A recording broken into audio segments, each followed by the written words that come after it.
artificial o rectonal como hemorroides y también como absceso perianal.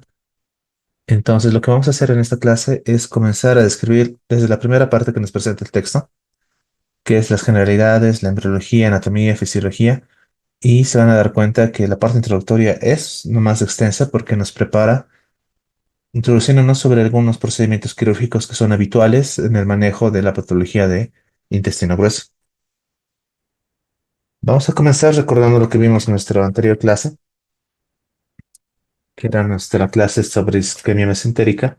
Y recordamos, ¿no? La isquemia mesentérica es una condición en la que el flujo sanguíneo al intestino delgado o al colon se ve reducido, lo que lleva a una isquemia intestinal y posible necrosis. Y esta puede ser aguda como puede ser crónica.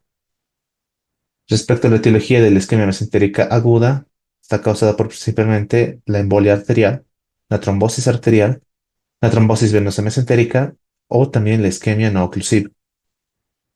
Respecto a la isquemia mesentérica crónica, está asociada a cuadros de aterosclerosis que afectan las arterias mesentéricas. Los factores de riesgo para la patología aguda son la fibrilación auricular, la insuficiencia cardíaca, el infarto miocardio reciente, la aterosclerosis y la hipercoagulabilidad. Para la patología crónica, tenemos la enfermedad arterial periférica, el tabaquismo, la hipertensión y la diabetes. Respecto a la presentación clínica de la forma aguda, tenemos un dolor abdominal de tipo súbito y severo, desproporcionado a los hallazgos físicos, acompañado de náuseas, vómitos, algunas veces episodios de diarrea o incluso la presencia de sangre en las heces. En el cuadro crónico tenemos un dolor abdominal de tipo postprandial que se asocia generalmente a pérdida de peso y al miedo a comer. Para nuestro diagnóstico, es muy importante la historia clínica y el examen físico, ya que nos permite tener una sospecha inicial. Respecto a los laboratorios, podemos encontrar acidosis metabólica, leucocitosis y también elevación del lactato. En estudios de imagen, la tomografía computarizada con contraste es un método de elección, uno de los primeros estudios que nos puede ayudar a diagnosticar la forma aguda, ya que puede mostrar la obstrucción vascular, datos de aire en la pared intestinal o neumatosis intestinal como signo de sufrimiento intestinal, o también aire en la vena porta. La angiografía mesentérica es el estudio gold standard o estándar de oro para el diagnóstico y el tratamiento de la forma aguda. Recordando que la angiografía nos puede permitir, mediante tratamiento endovascular, tratar el cuadro obstructivo. Respecto a la ecografía Doppler, esta puede ser útil para la evaluación de la forma crónica.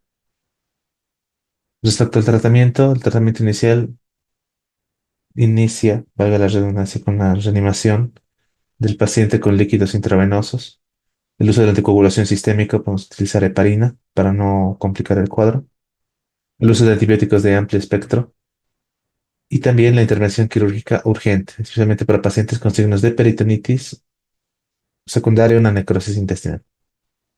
También tenemos la opción endovascular, que en resumen se podría mencionar la trombolisis, la angioplastia o el uso de stents para casos seleccionados.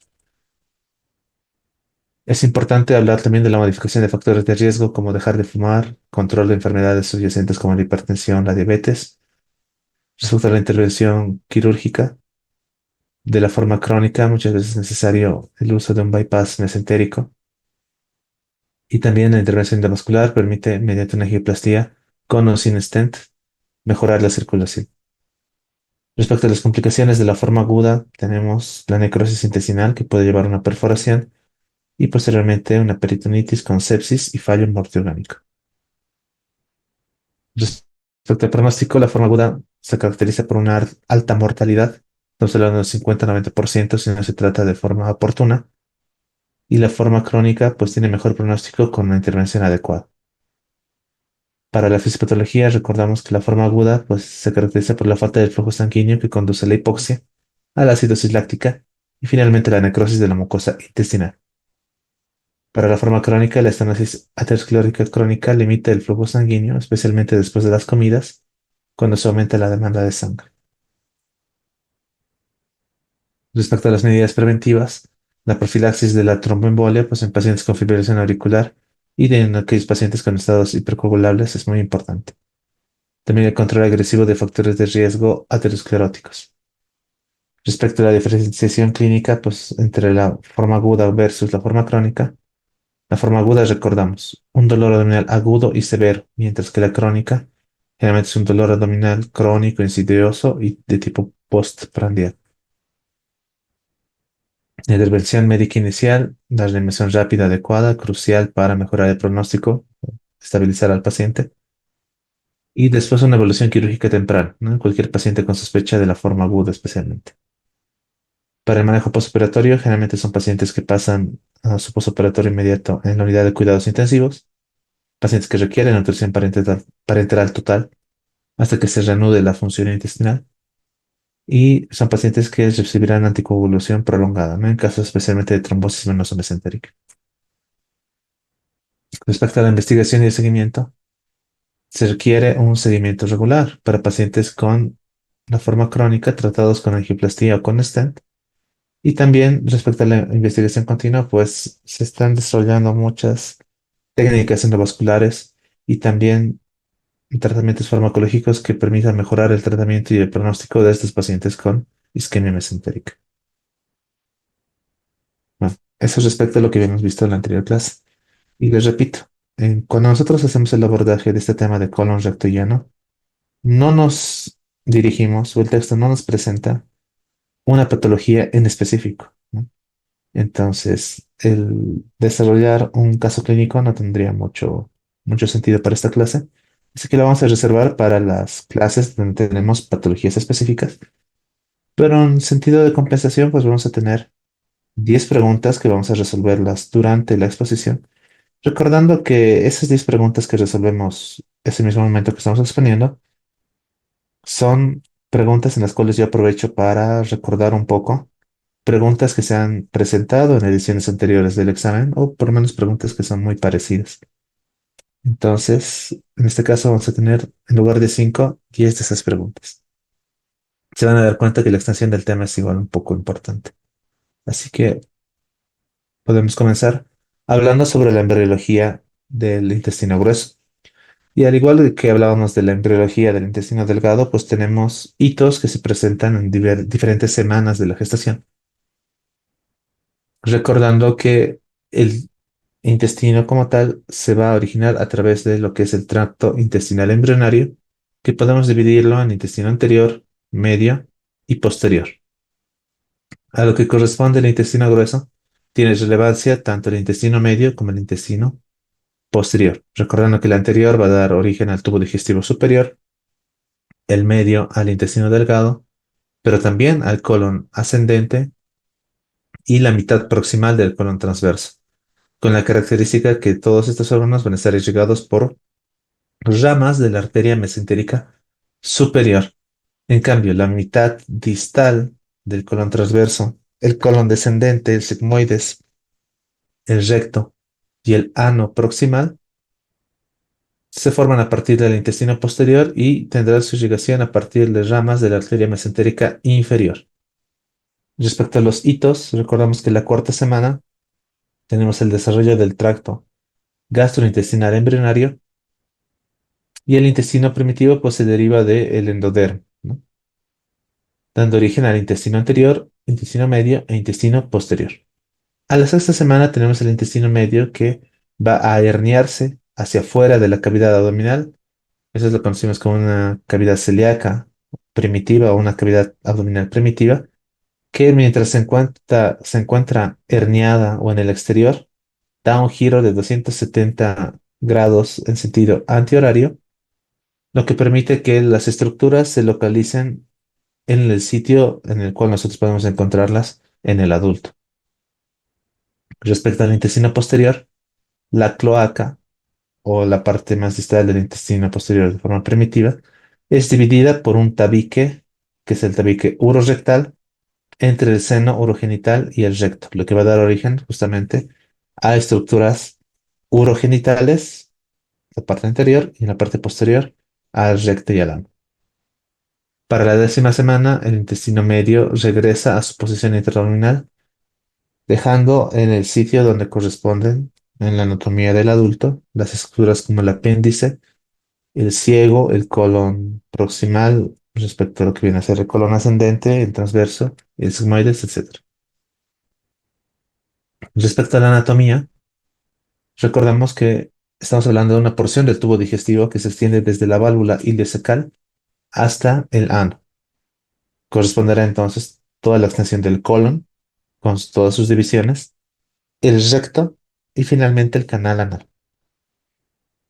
Si hablamos nosotros de la pared del colon y el recto, pues estas comprenden cuatro capas, así como las cuatro capas del intestino delgado, representadas por la mucosa, la capa submucosa, la capa muscularis propia, que se caracteriza por tener dos capas, ¿no? Una interna de fibras circulares, que en su extensión a nivel recto anal va a dar origen al esfínter anal interno, en el recto distal, en el ano proximal, y la capa longitudinal externa, que a nivel del colon, pues va a dar origen de forma sobresaliente a las tenias colónicas, como característica de la anatomía macroscópica del colon.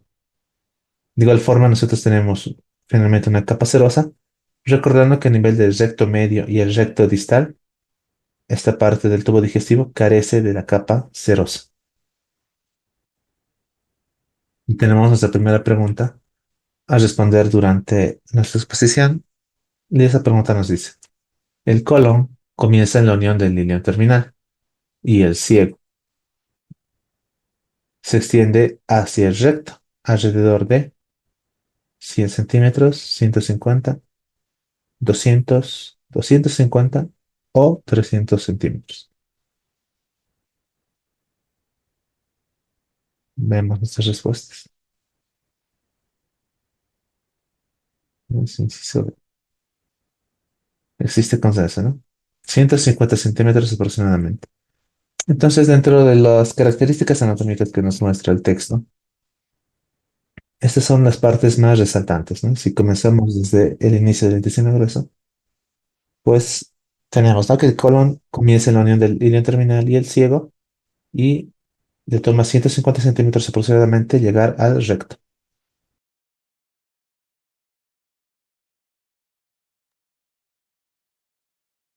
El ciego entonces será la porción de mayor diámetro del colon, justamente esta parte, con un diámetro que oscila entre 7,5 a 8,5 centímetros. Es menos vulnerable a la obstrucción en el sentido de que es de un amplio diámetro. Sin embargo, tiene la característica de que su pared muscular es delgada, entonces se vuelve más vulnerable a la perforación. No es vulnerable a la obstrucción, pero sí es vulnerable a la perforación. El segmento que continúa al ciego es el colon ascendente, que tiene la característica, bueno, la mayor parte del colon derecho es una parte fija del colon. Justamente el colon ascendente se fija directamente al retroperitoneo con un meso corto. De igual forma, si vamos ascendiendo, tenemos la flexura hepática que marca la transición entre el colon ascendente y el colon transverso.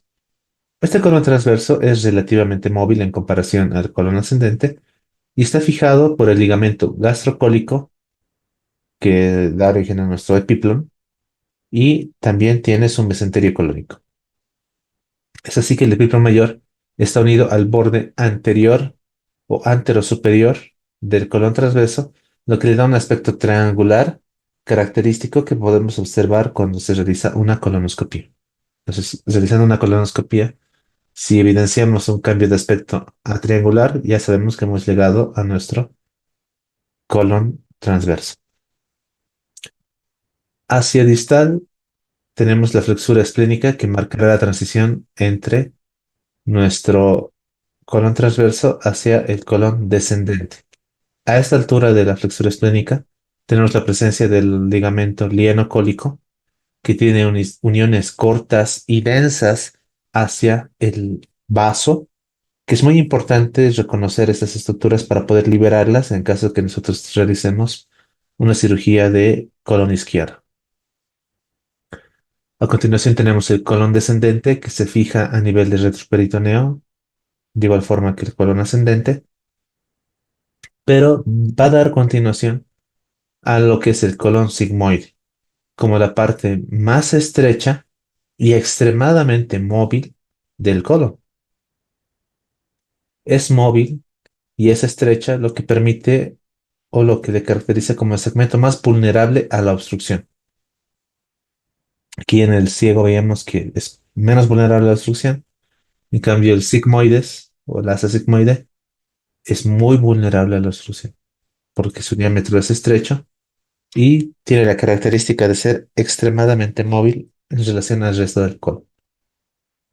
La unión recto-sigmoidea, cuando hablamos de la finalización, lo que vendría a ser con los sigmoides con el recto, se produce generalmente a nivel de lo que se llama el promontorio sacro. Y también podemos identificar que las tres tenias del colon a este nivel se unen para formar la capa externa del músculo liso longitudinal del recto.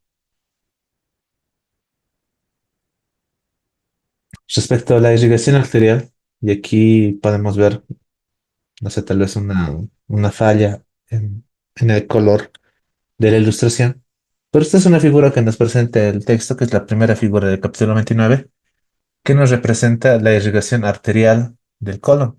Sin embargo, pinta nuestra arteria de un color azul, como si nosotros podríamos tal vez confundirnos con lo que viene a ser el drenaje venoso, pero podemos ver cómo estamos hablando de arterias. Entonces, recordamos que en la embriología recordamos o reconocemos que la irrigación parte tanto de la arteria mesentérica inferior para una mitad del colon y la arteria mesentérica inferior para la otra mitad.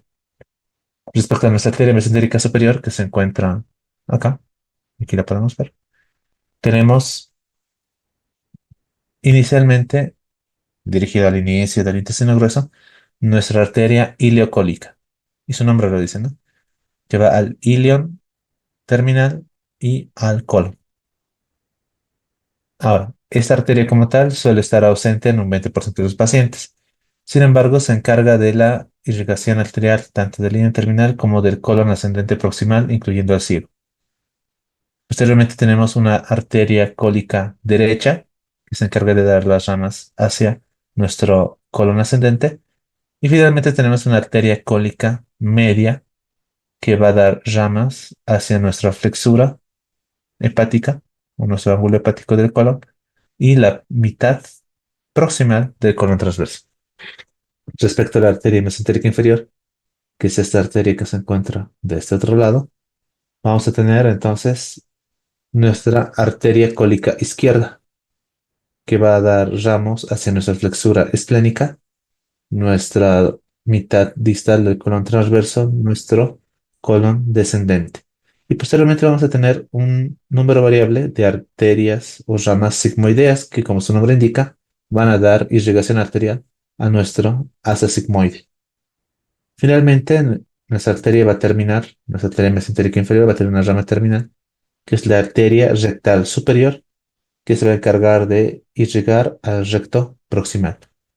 La distribución de las ramas terminales de la arteria mesentérica superior e inferior respecto a la irrigación del colon, si se dan cuenta, forma un arco que permite una comunicación entre la arteria mesentérica superior y la arteria mesentérica inferior.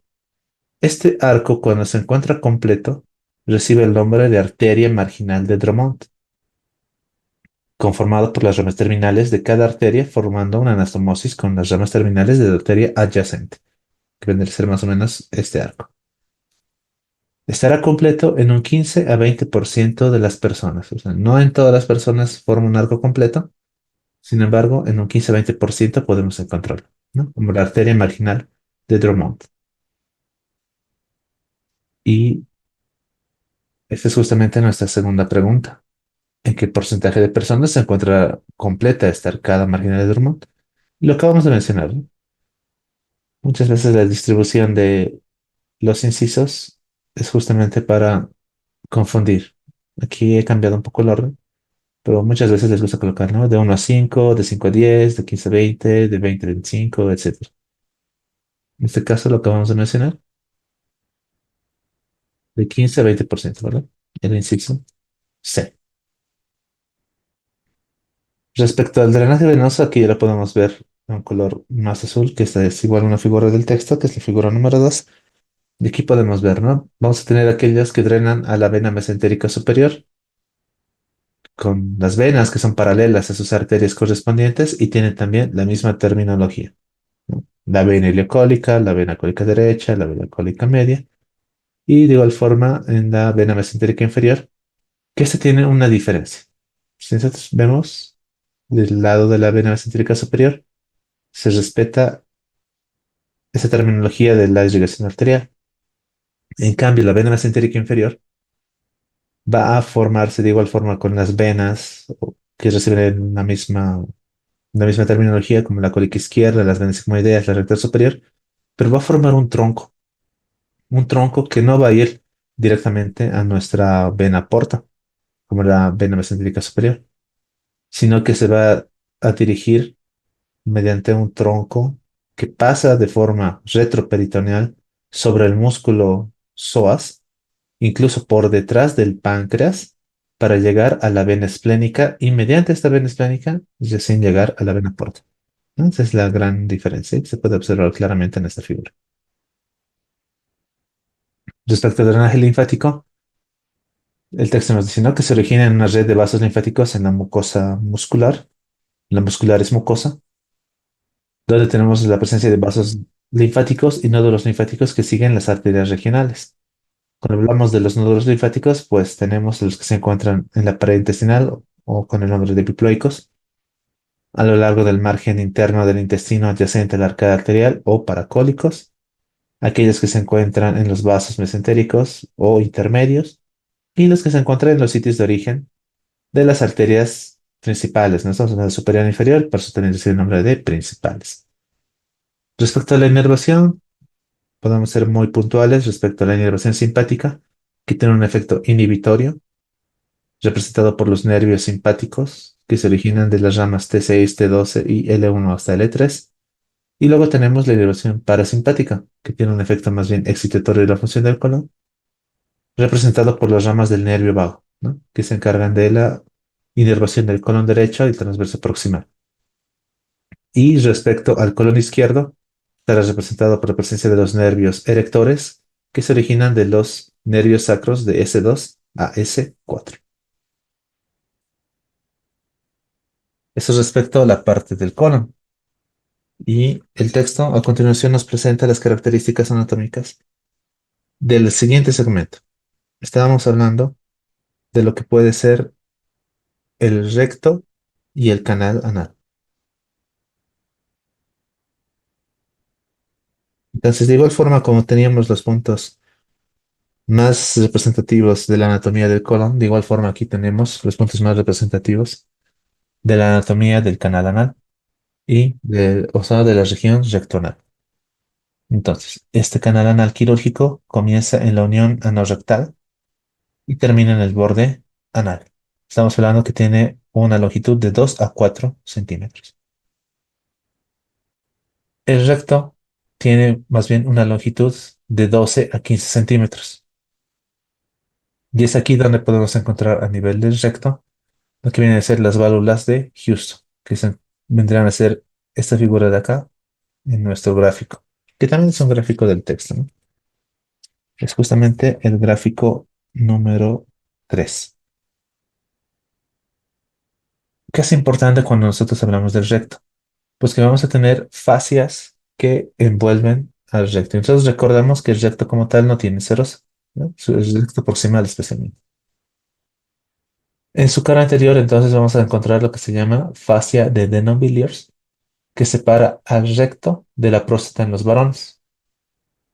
Entre el recto, la próstata y las vesículas seminales se va a encontrar esta fascia. Y en el caso de las mujeres va a separar el recto de la vagina. Esto es importante cuando nosotros tenemos nuestra, nuestra patología prostática oncológica, que esta fascia puede ayudarnos a prevenir que exista una metástasis por contigüidad o una invasión neoplásica.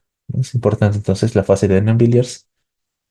En cambio, en la cara posterior, de igual forma, vamos a tener la presencia de la fascia presacra, que separará al recto del plexo venoso presacro y de los nervios pélvicos. A nivel de S4, esta fascia rectosacra, o también conocida como fascia de Waldeyer, se extiende anterior y caudalmente y se adhiere a la fascia propia en la unión anorrectal. Entonces serían las fascias que presentan nuestra región anal, ¿no? Perdón, nuestro recto. De igual forma, el recto inferior va a tener ligamentos laterales que le van a otorgar su fijación. Y respecto a lo que viene a ser la transición anal, o sea, del espacio rectal hacia el canal anal, esta zona de transición es importante primero porque tiene una longitud variable. Estamos hablando de que puede ser corta, de 1 a 2 centímetros, como también puede ser extensa, hasta unos 15 centímetros incluso. Y va a estar caracterizado por la presencia de unos pliegues longitudinales que se encuentran a este nivel, aquí como podemos ver en nuestra figura, unos pliegues longitudinales conocidos como columnas de Morgagni. Estas columnas de Morgagni van a ser columnas en las cuales se van a vaciar las criptas anales. Aquí podemos ver nuestra figura, ¿no? Tenemos las glándulas anales y posteriormente las criptas y se vacían a nivel de nuestras columnas de Morgagni. ¿Por qué es importante reconocerlas? Porque son estas criptas anales las que van a dar origen a la patología infecciosa de los abscesos criptoglandulares. Entonces, en una patología de absceso anal, vamos a recordar justamente la presencia de nuestras criptas anales, nuestras glándulas anales y cómo desembocan en las columnas de Morgani. La presencia de estas columnas es la que determina entonces nuestra zona de transición anal. También, como parte del origen de esta zona de transición, tenemos la línea dentada o también conocida como línea pectínea. Y es más o menos la línea que se presenta a este nivel, que marca el punto de transición entre la mucosa rectal, que tiene un aspecto o un revestimiento columnar, y el anodermo, que en realidad ya va a tener un revestimiento de tipo plano escamoso. Y posteriormente el canal anal anatómico se extiende desde la línea dentada, o esta línea pectínea, hasta el borde anal. En cambio, el quirúrgico, como les había mencionado al principio, comienza en la unión anorrectal y termina en el borde anal. ¿Qué es importante cuando nosotros vemos la anatomía de la región rectonal? Pues la presencia de los esfínteres, ¿no? La presencia de la capa muscular que le va a dar funcionalidad a esa región. Respecto a lo que vamos a ver más adelante, como es la defecación y la continencia. Respecto a los músculos más representantes, pues vamos a tener nuestro esfínter anal interno, nuestro esfínter anal externo y nuestro músculo elevador del ano. El más proximal, que vendría a ser nuestro elevador del ano. Bueno, el más interno, como se puede ver aquí, es el esfínter anal interno, que se podría representar como un engrosamiento del músculo liso interno. Es el músculo liso interno de la pared del tubo digestivo que a este nivel se engrosa, ¿no? Ese vendría a ser nuestro esfínter anal interno.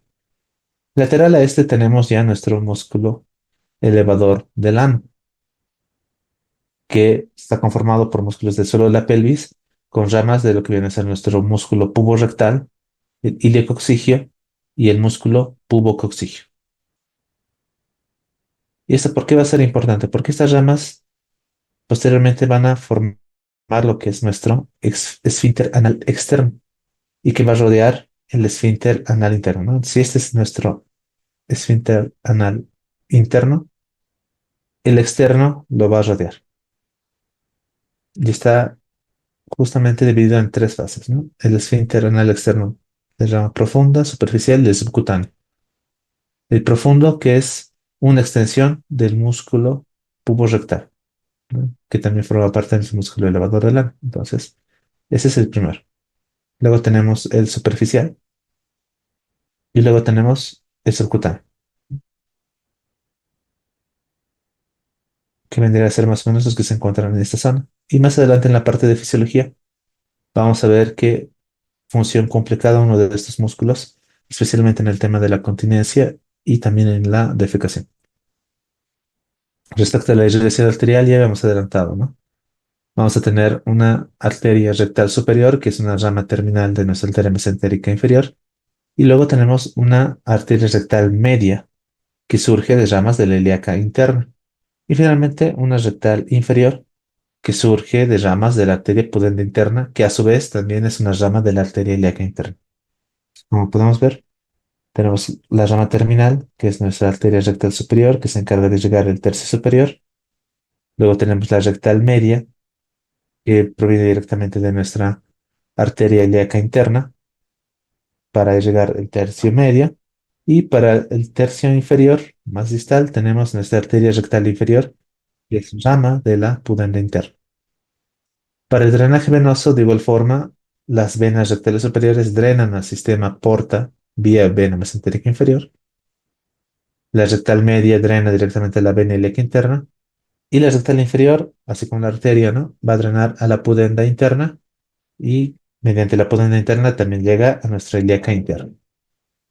Ahora es importante en el drenaje venoso que nosotros en el recto tenemos la presencia del plexo hemorroidal, un plexo submucoso en las columnas de Morgagni que drenan en las tres venas rectales. Respecto al drenaje linfático rectal, este es paralelo a la irrigación sanguínea. Vamos a tener entonces conductos linfáticos del recto superior y del recto medio que se van a encontrar superiormente para dirigirse a los ganglios mesentéricos inferiores. Y los conductos linfáticos del recto inferior se van a dividir en dos. Los más superiores que van a ir a los ganglios mesentéricos inferiores y los que lateralmente se van a dirigir a los ganglios ilíacos internos.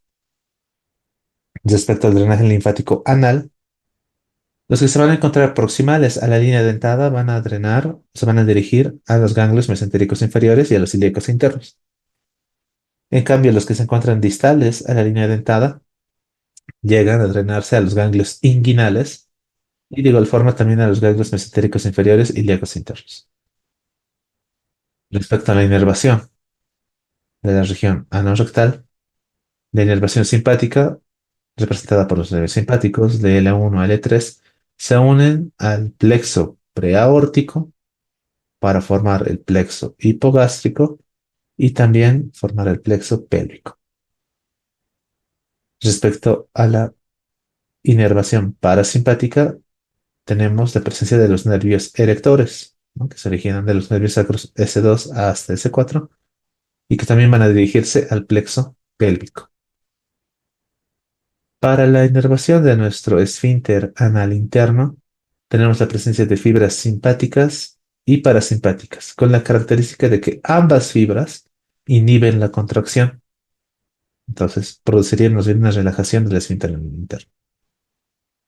Para nuestro esfínter anal externo, tenemos la inervación a través de la rama rectal inferior del nervio pudendo interno. Y para nuestro músculo elevador del ano, tenemos ramas del nervio pudendo interno e incluso ramas directas de los nervios S3 a S5. Respecto a la inervación sensorial del canal anal o de la región anorrectal, es importante, ¿no? Vamos a tener ramas de la rectal inferior que viene del nervio pudendo interno, recordando que el recto como tal es insensible. Sin embargo, el canal anal recibe inervación somática. O sea, no estamos hablando de algún tipo de inervación visceral. Entonces recordamos, ¿no? Cuando hablábamos del peritoneo visceral y las ramas que se caracterizan por una inervación difusa, mal localizada y demás. Y en el peritoneo parietal, más bien lo que teníamos sí era un tipo de inervación somática que era más específica, más localizada. En este caso, el recto es insensible y el canal anal tiene esa inervación somática que le da esa sensibilidad particular, que vamos a ver también que es importante cuando nosotros hablamos del mecanismo de continencia y defecación. Y antes de pasar a fisiología, pues el texto también nos habla de las posibles anomalías congénitas que puede presentar un paciente, ¿no? Ya que la perturbación del desarrollo embriológico del intestino medio y posterior da lugar a las anomalías anatómicas del colon, el recto y el ano. ¿Cuáles son las más representativas? Estamos hablando de la mala rotación intestinal y la no fijación del colon. Recordando que Tenemos segmentos que se encuentran fijos o que son poco móviles, que en algunos casos, por esas alteraciones en el desarrollo, más bien pueden ser extremadamente libres. De igual forma, existe, como habíamos visto en el intestino delgado, la canalización del intestino para convertirlo en un tubo. Puede existir esos fallos en la canalización, dando origen a lo que se conoce como duplicación de colon. Y cuando hablábamos de lo que venía a ser el descenso del septo urogenital, o sea, para dividir la parte anal de la parte urogenital, ese descenso incompleto puede manifestarse con lo que se conoce como ano imperforado y la presencia de fístulas o conexiones anormales entre el ano o la región rectoanal y el tracto genital o tracto urinario. Es así que muchos bebés con anomalías congénitas del intestino posterior tienen también anormalidades asociadas al tracto genitourinario. Bueno, eso es respecto a la anatomía. ¿Y por qué describimos la anatomía? Pues porque ahora vamos a empezar a hablar de la fisiología normal del colon. Recordamos que va a tener varias funciones. Como parte del intestino delgado, o bueno, como el intestino delgado, tiene también una función de intercambio de líquidos electrolitos. Estamos hablando que tiene nomás una función de absorción, especialmente de lo que viene a ser agua. Pero recordamos que el agua no se mueve sola, se mueve generalmente con electrolitos o el transporte o el intercambio de electrolitos favorece el movimiento también del agua. Entonces, respecto al intercambio de agua, sodio, potasio, cloruro, bicarbonato y amoníaco, recordamos que el colon es un sitio importante para la absorción de agua y el intercambio de electrolitos. 90% del agua del líquido ileal que llega al ciego, que llega al colon, se absorbe. Estamos hablando de entre 1000 a 2000 mililitros por día y que dependiendo del estado fisiológico, o sea, el requerimiento y demás, se puede elevar hasta 5000 mililitros al día. De igual forma, si hablamos de el intercambio de sodio, podemos hablar de 400 mil equivalentes de sodio que se intercambian a nivel del colon por día. También tenemos la presencia de su efecto en los ácidos grasos de cadena corta, recordando que tenemos la presencia del acetato, el butirato y el propionato, que son producidos por la fermentación bacteriana de los carbohidratos que nosotros consumimos de la dieta. ¿Por qué son importantes estos ácidos grasos de cadena corta? Porque van a ser una fuente de energía para la propia mucosa colónica. La ausencia de estos deriva en atrofia de la mucosa e inflamación, lo que se conoce como colitis por desvío. Respecto a la presencia de la microbiota colónica y la formación de gas intestinal, pues recordamos que alrededor del 30% del peso de las heces o del peso fecal seco estará compuesto por bacterias. Entonces, hablamos de 10 a la 11 hasta 10 a la 12 organismos, microorganismos, por gramo de heces, siendo los anaerobios los microorganismos más predominantes. Y dentro de estos anaerobios, pues las especies de bacteroides los más frecuentes. Respecto a las bacterias aerobias, la que es su representante más numerosa es la E. coli. Respecto al gas intestinal, este gas intestinal surge más que todo del aire deglutido, la difusión de gases de la sangre y también la producción intralaminar. ¿Cuáles van a ser los componentes principales del gas intestinal? El nitrógeno, el oxígeno, el dióxido de carbono, el hidrógeno y el metano. El tracto gastrointestinal entonces contendrá entre 100 a 200 mililitros de gas, siendo que se liberan entre 400 hasta 1200 mililitros de gas por día como flatos dependiendo de las características de la dieta del paciente. Respecto a la motilidad del intestino grueso, vamos a ver una diferencia respecto al intestino delgado, ya que el intestino delgado tenía una actividad motora cíclica que permitía el movimiento. Aquí no. Aquí no tenemos esa actividad motora cíclica, sino más bien tenemos contracciones intermitentes, aquellas que son de amplitud baja y aquellas que son de amplitud alta. Las de amplitud baja son de corta duración se presentan como ráfagas y pareciera que tuviesen la función de mover el contenido colónico. Incluso estas contracciones son capaces de retrasar el tránsito colónico. Al presentarse de forma esporádica, no permiten que el tránsito o el contenido del colon se transporte o se traslade a una velocidad muy alta, dependiendo también de nuestras necesidades. ¿Por qué? Porque para poder realizar el intercambio de electrolitos y agua, necesitamos también tiempo. Cuando, por ejemplo, por algún cuadro inflamatorio, este peristaltismo o estas contracciones y este movimiento del contenido colónico se acelera, es que nosotros tenemos cuadros diarreicos. ¿Por qué? Porque no le dan tiempo al organismo de hacer la absorción del líquido adecuado y por tanto las heces son más líquidas. Entonces, el, el retrasar el tránsito colónico tendría el objetivo de favorecer el intercambio de electrolitos y de agua. En cambio, respecto a la amplitud alta o las contracciones de amplitud alta, estas tendrán una duración prolongada y suelen ser más coordinadas, no solo como ráfagos, ya que crean movimientos en masa, pero de forma escasa. Estamos hablando de 4 hasta 10 veces al día, generalmente después de las comidas y también al despertar. Esto vamos a ver que es importante más adelante. La activación colinérgica aumenta la motilidad colónica. Respecto a la defecación de la continencia, pues vemos, ¿no? La defecación es un mecanismo complejo pero a la vez coordinado que involucra los movimientos de masa del colon, que vienen a ser estos de amplitud alta. Entonces, los de amplitud alta tendrían una repercusión en el mecanismo de la defecación, ya que favorecerán el movimiento del contenido colónico y también el aumento de la presión intraabdominal y rectal, lo que va a conducir a la relajación de los músculos del suelo pélvico. Ahora, existe lo que se conoce reflejo inhibitorio recto anal, ya que la distensión del recto produce una relajación refleja del esfínter anal interno, que nosotros no lo controlamos de forma voluntaria, sino más bien es involuntario.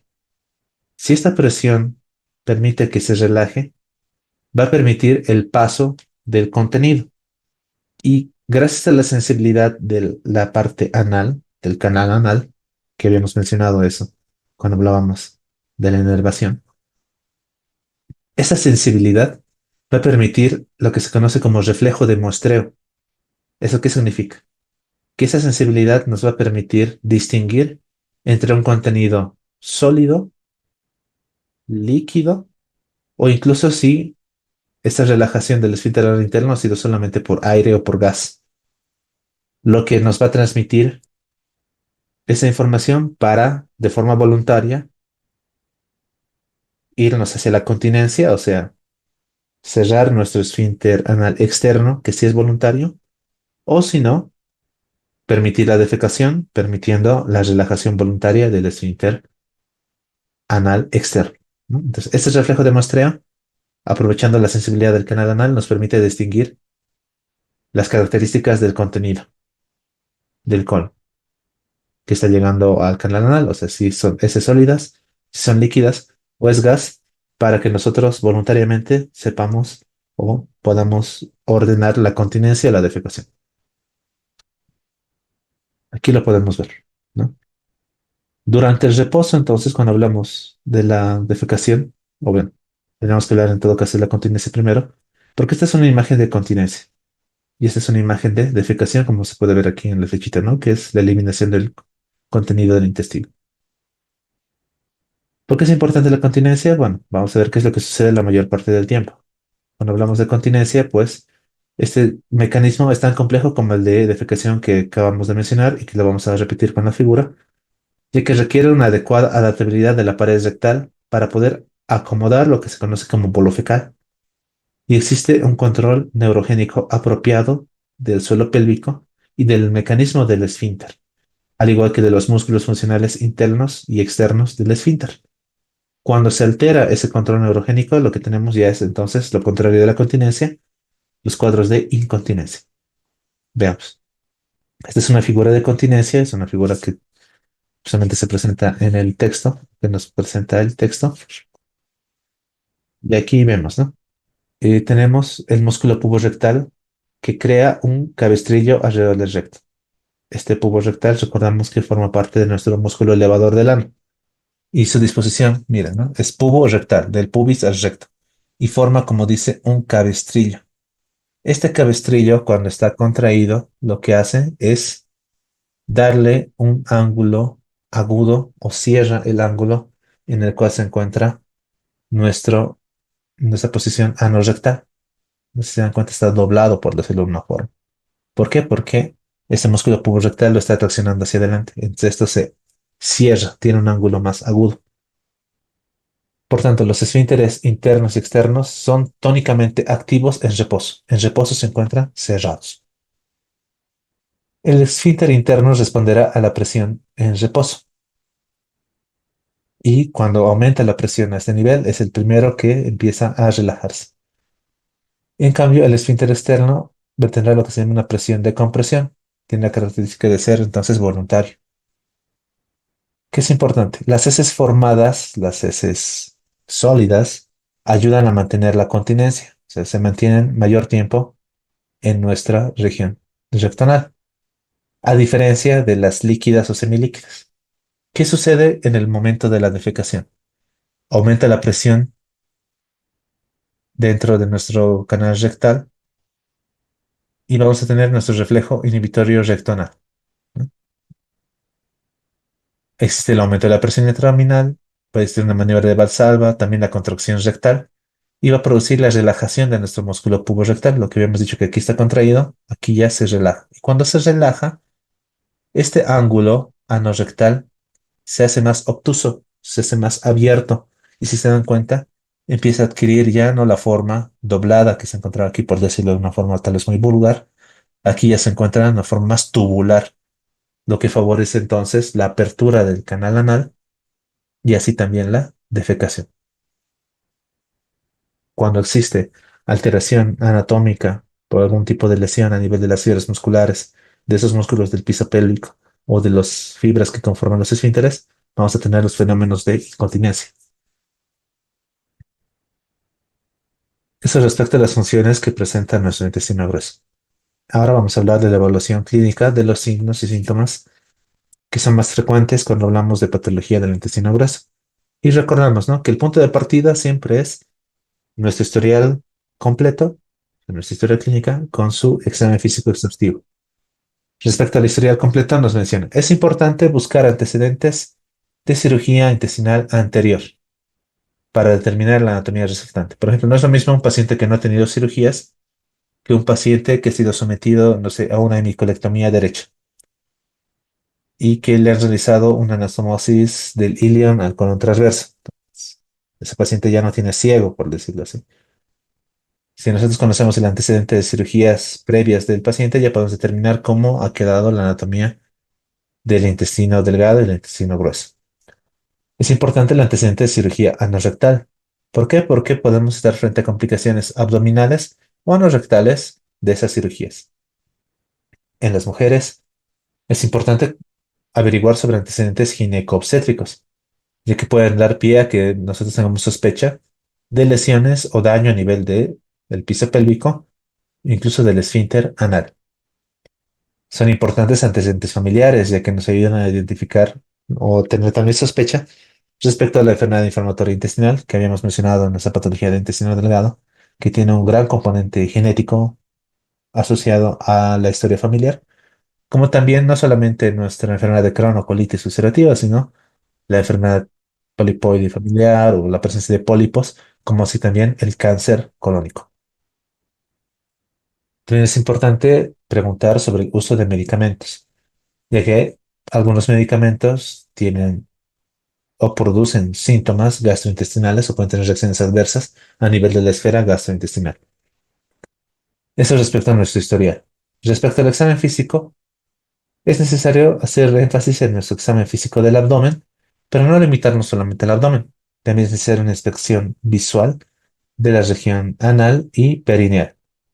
Y de igual forma, un examen físico completo se realiza cuando nosotros hacemos nuestro tacto rectal de forma cuidadosa. En este aspecto, pues el texto hace mucho énfasis en que la patología anorrectal es muy dolorosa y que la evaluación mediante el tacto y demás puede ser muy molestosa para el paciente y muchas veces se puede diferir.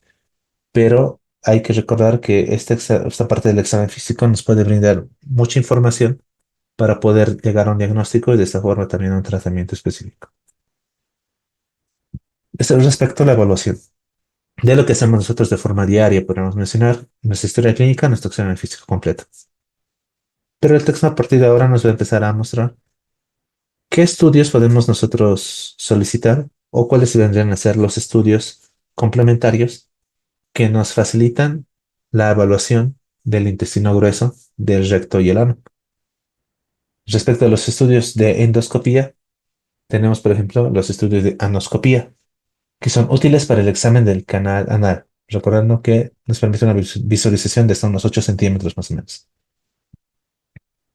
Los equipos más grandes permiten no solamente la inspección, sino que también permiten procedimientos como la ligadura con banda elástica o la escleroterapia que se puede utilizar para cuadros de hemorroides. Y si el paciente refiriera mucho dolor y no tolerara ni siquiera el examen digital, o sea, nuestro tacto rectal, no debería realizarse endoscopía si no es con anestesia. Respecto a una evaluación más profunda, estaríamos hablando de una proctoscopía que utiliza un proctoscopio rígido que tiene una longitud de 25 centímetros con un ancho de 15 a 19 milímetros, ¿no? Tenemos diferentes plataformas, como menciona el texto, que vienen a ser equipos que nos permiten no solamente la inspección, sino que incluso nos permitirían hacer cirugías endoscópicas de mínimo acceso. Por ejemplo, si contamos con una plataforma quirúrgica de microcirugía endoscópica transanal o equipo TEM, podemos realizar extirpación de pólipos y hasta tumores grandes que se encuentran a nivel del recto. Si nosotros hablamos de la cirugía transanal de mínimo acceso o plataforma TAMIS, esta se puede realizar sin el proctoscopio, pero sí mediante la insuflación con CO2 para formar una especie de cavidad y mediante un protector de herida circular para no abrir el ano podemos realizar cirugía de mínimo acceso. La pregunta 3 a responder durante nuestra exposición nos dice, ¿no? El método más exacto y completo para explorar el colon en la actualidad es, y justamente es una pregunta que recuerdo que se ha visto anteriormente en gestiones pasadas.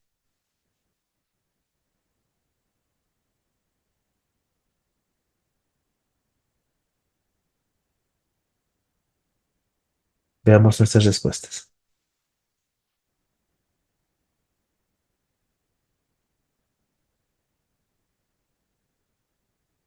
Veamos, inciso B, exactamente.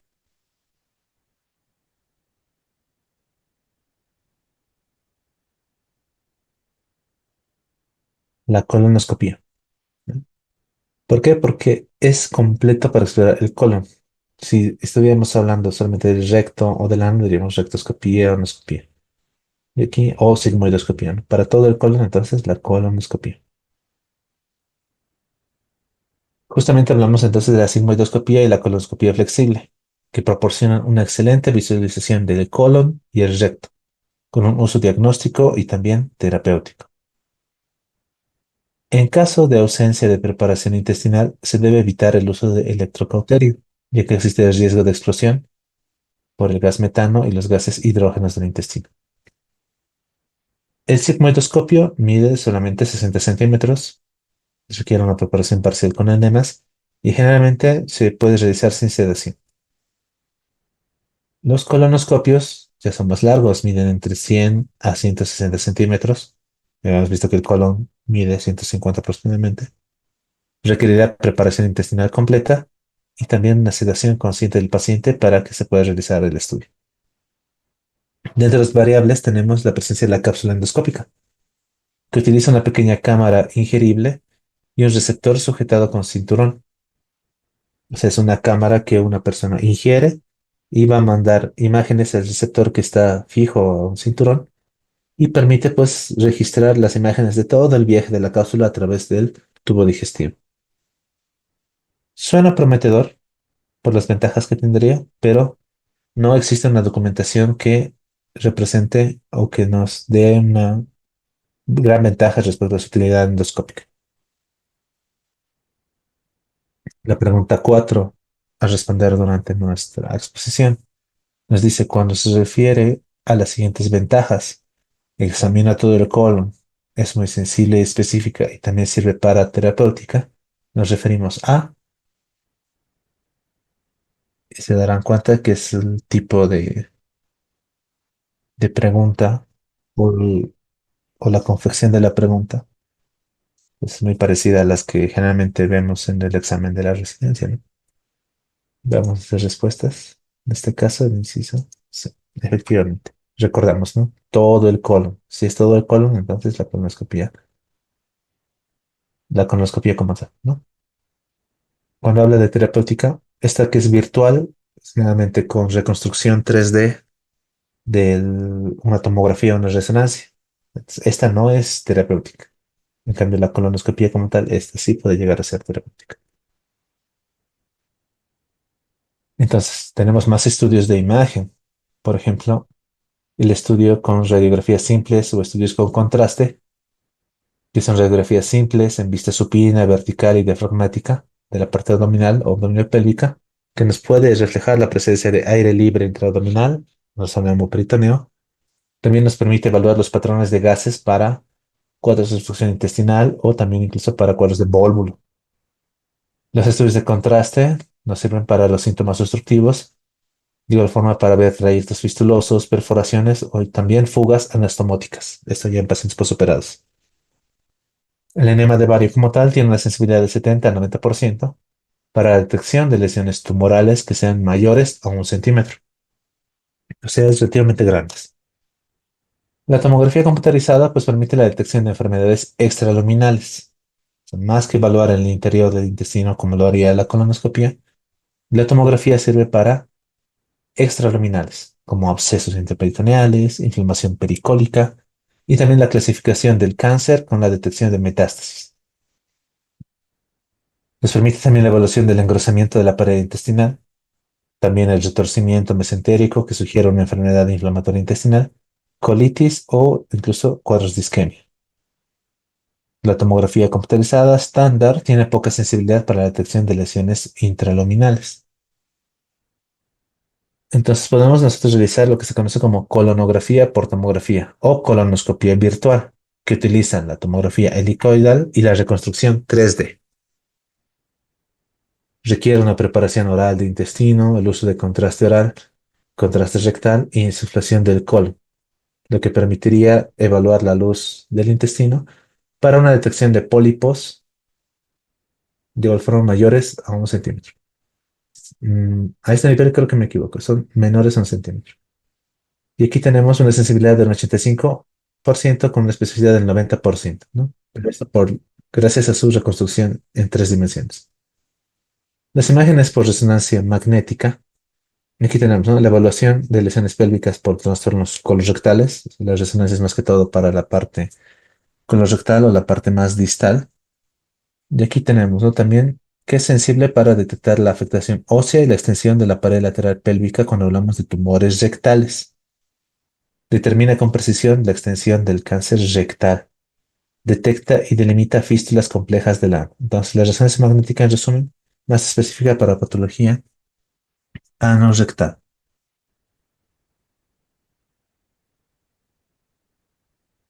Entonces, recordamos la tomografía para más de 1 centímetro. La tomografía por emisión de positrones o tomografía PET, que nos permite obtener imágenes de tejidos con altos niveles de glucólisis anaerobia, esto hablando de tumores malignos. Complementa la tomografía computarizada para la estratificación del cáncer colorectal y cada vez más utilizada para el diagnóstico del cáncer recurrente o metastásico. Los estudios de gammagrafía permiten identificar sangrado gastrointestinal mediante el uso de eritrocitos marcados mediante medicina nuclear. Requiere Entonces, que exista una hemorragia activa y se toma aproximadamente en 4 horas de evaluación para poder identificar si es de sangrado. Un sangrado lento, tan escaso como de 0,05 hasta 0,2 mililitros por minuto, se puede detectar con esta gamografía. Respecto a la tomografía por emisión de fotón único o tomografía SPECT, podemos utilizar también eritrocitos marcados, que también se usan para este procedimiento, y pueden localizar específicamente la fuente de sangrado gastrointestinal.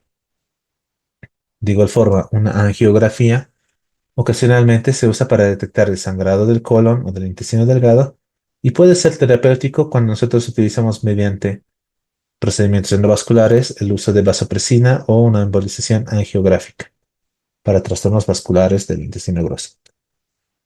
Y finalmente tenemos nuestra ultrasonido endorrectal y endonal, que el endorrectal nos permite evaluar la profundidad de la invasión de las lesiones neoplásicas con una precisión del 81 al 94% y una precisión en detección de ganglios del 58 hasta el 83%.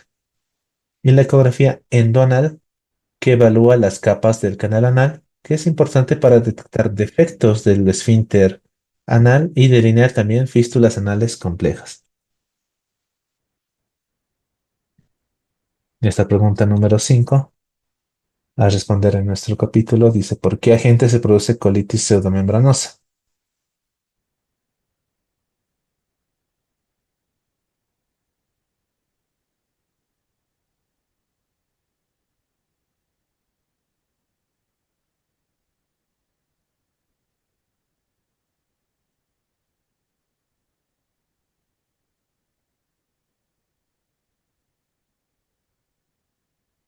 Veamos nuestras respuestas. Inciso B. Efectivamente, es importante. Está en la parte de ciencias básicas puede ingresar. Clostridium difficile. ¿Esto por qué? Hemos hablado de estudios de imagen, ahora vamos a hablar de estudios de laboratorio. Tenemos entonces las pruebas de sangre oculta en heces, estudios de inmunohistoquímica. Por ejemplo, la sangre oculta en heces nos permite la detección de neoplasias y en serie también nos permite el diagnóstico de hemorragias intermitentes. Lastimosamente puede existir falsos positivos a peroxidasa o a test de peroxidasa cuando el paciente consume carnes rojas, algunas frutas, verduras e incluso la vitamina C, que son positivas a peroxidasa y no siempre significan que el paciente está con una hemorragia activa. Justamente hablando de la inmunohistoquímica fecal, con una sensibilidad del 79% y una especificidad del 94%, este estudio de inmunohistoquímica es más específico porque detecta fragmentos específicos de la hemoglobina, de la sangre. Entonces, es más específico para poder descartar o identificar sangrados digestivos. Dentro de los estudios de laboratorio que se pueden realizar en las heces tenemos, por ejemplo, aquellos para determinar la etiología de cuadros diarreicos, ya que revelan leucocitos fecales, la presencia tal vez de E. coli o de Shigella. Y podemos nosotros realizar cultivos para bacterias, también para huevecillos de parásitos o para incluso parásitos en otras formas evolutivas. De igual forma, podemos realizar estudios para descartar la presencia de Clostridium difficile por la detección de sus toxinas. Y de igual forma, podemos identificar alteraciones en las heces, como por ejemplo la estetorrea, mediante el uso de tinciones como la tinción roja de Sudán. Respecto a los marcadores tumorales, podemos utilizar nuestro CEA, nuestro antígeno carcinoembrionario, que se encuentra elevado en un 60-90% de los pacientes que tienen cáncer colorectal. También tenemos pruebas genéticas, ¿no? Con información sobre anomalías genéticas relacionadas a la poliposis adenomatosa del colon, pero que el texto nos dice, ¿no?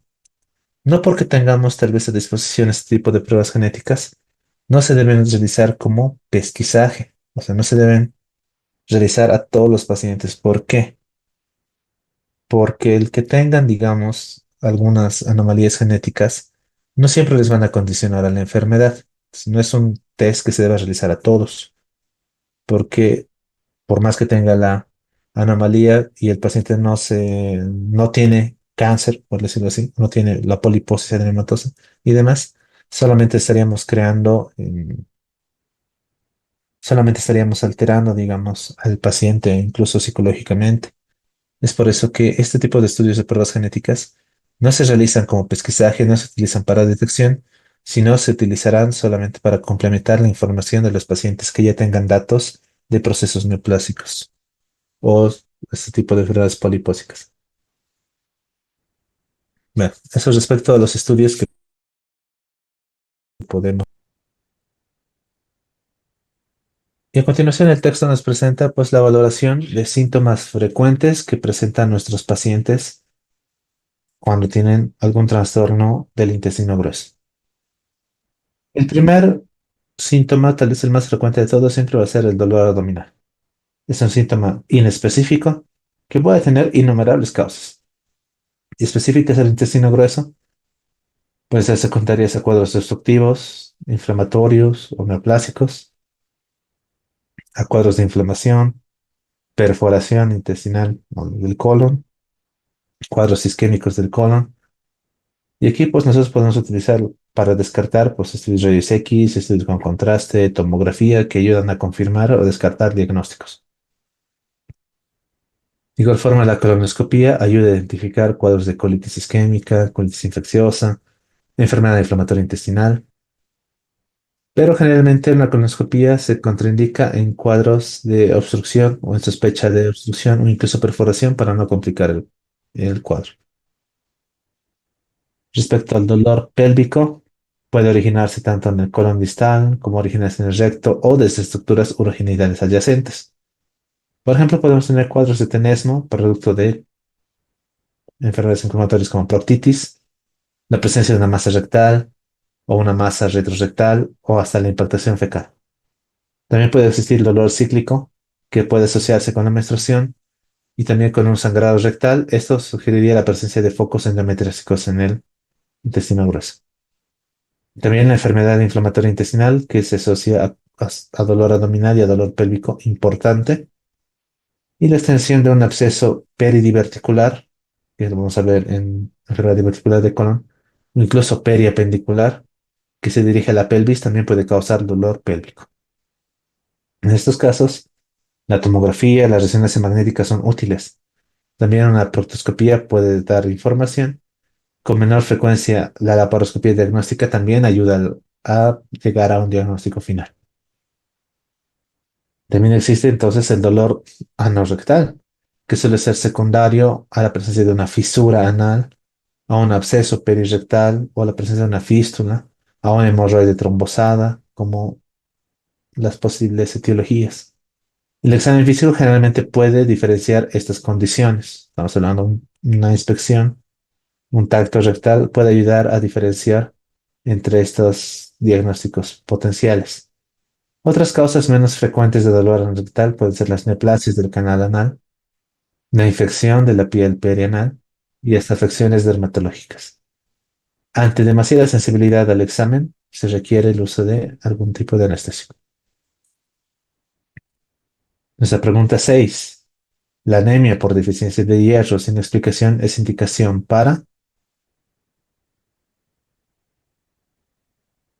una tomografía computarizada abdominal, una radiografía contrastada de abdomen, una ecografía pélvica, una colonoscopía, una resonancia magnética pélvica.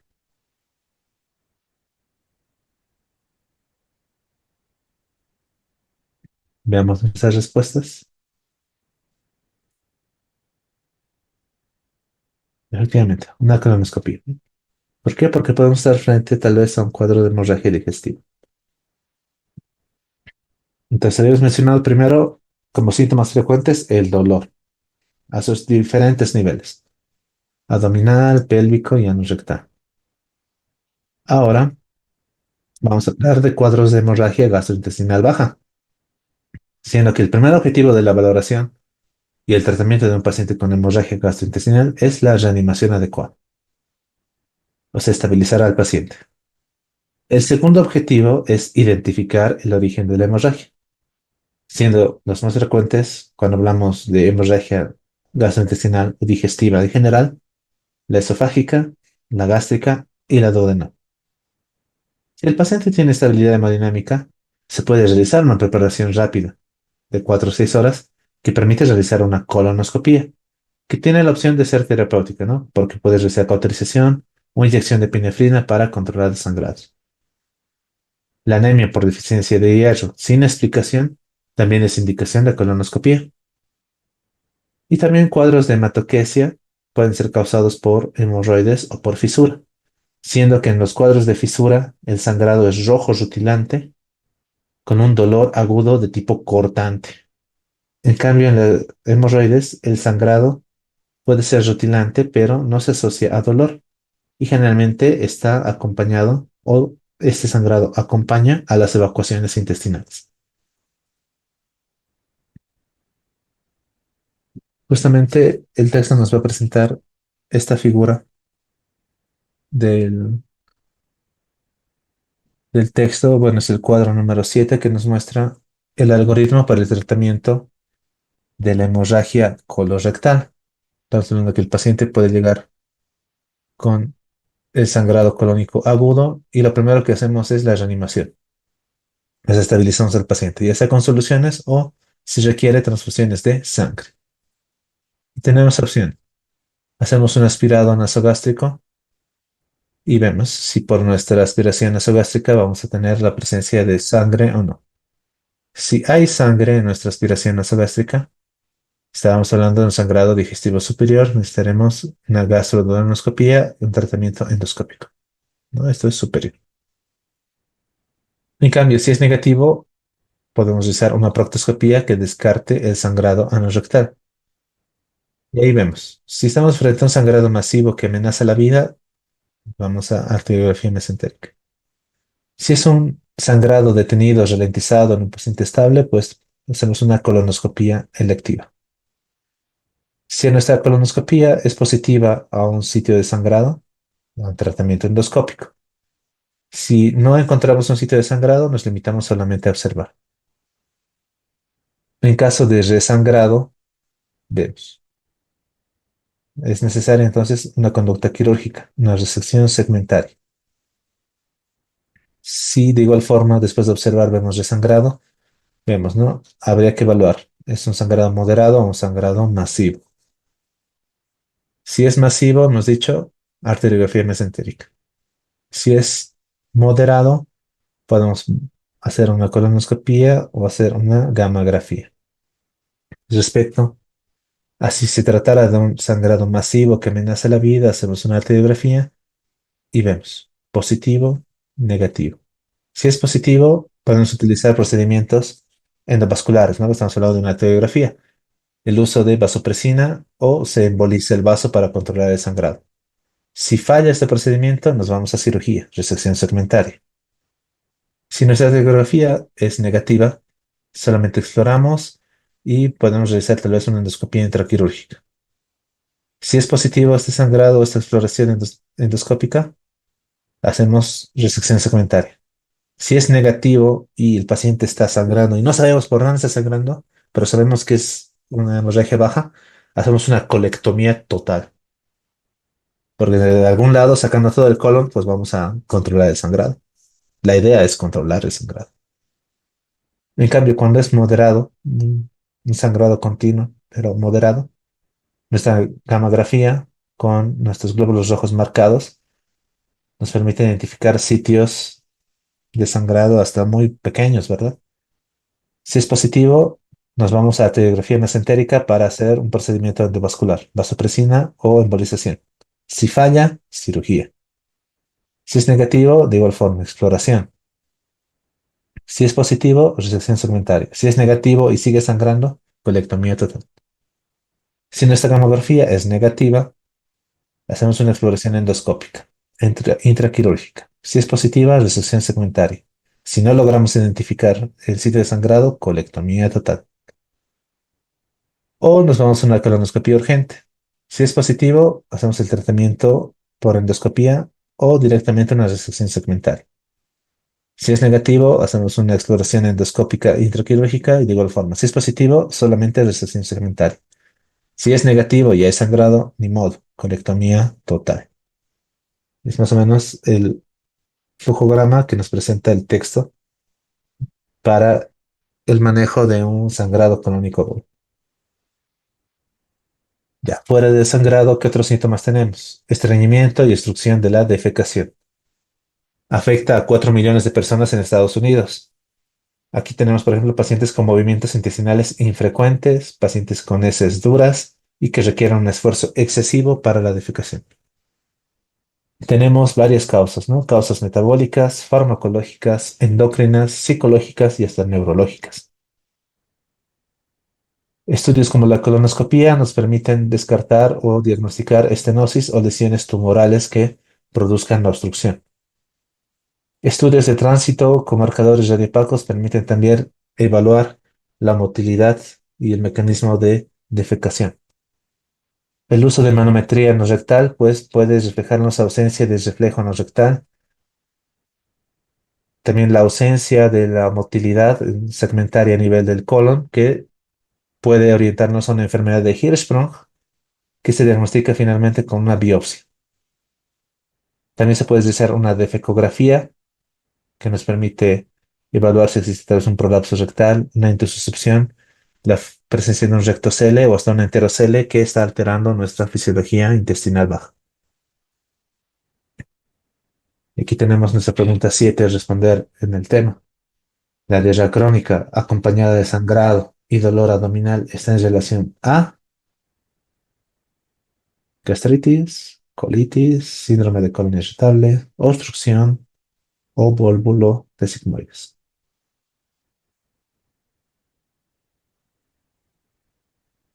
Veamos nuestras respuestas. A ver, B, C, C, veamos. Colitis. Sangrado, o sea, diarrea con sangrado y dolor, colitis.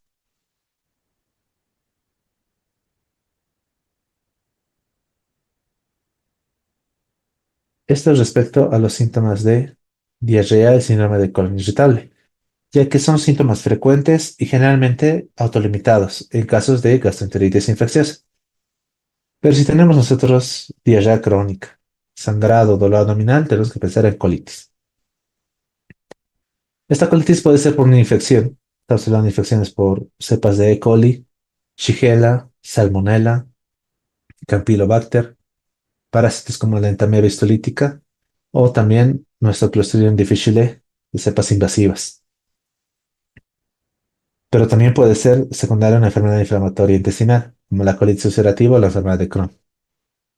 Incluso, dependiendo de la intensidad del dolor y demás, puede ser secundario a cuadros de isquemia intestinal. El síndrome de colon irritable es una constelación particularmente preocupante de síntomas. O sea, pueden ser síntomas muy variados. Tenemos pacientes con dolor abdominal tipo cólico, con distensión abdominal. Algunos pueden ser constipación, otros pueden ser hasta diarrea urgente. Por eso es una constelación, ¿no? Es amplia la variedad de síntomas que pueden presentar. Y generalmente se hace el diagnóstico por descarte, ¿no? Porque tenemos que descartar anomalías anatómicas y anomalías fisiológicas subyacentes. Y una vez que nosotros llegamos al diagnóstico de que puede tratarse un síndrome de colon irritable, necesitamos aplicar restricciones dietéticas, evitar la cafeína, el alcohol y el tabaco que tienen un efecto a nivel de nuestro sistema nervioso que podría ayudar a disminuir las molestias del síndrome de colon irritable. Nuestra pregunta 8: ¿la causa traumática más común de incontinencia anal es?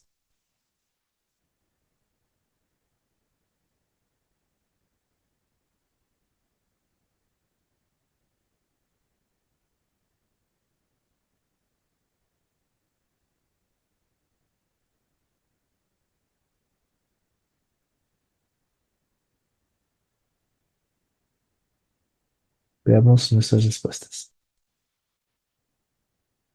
Inciso C.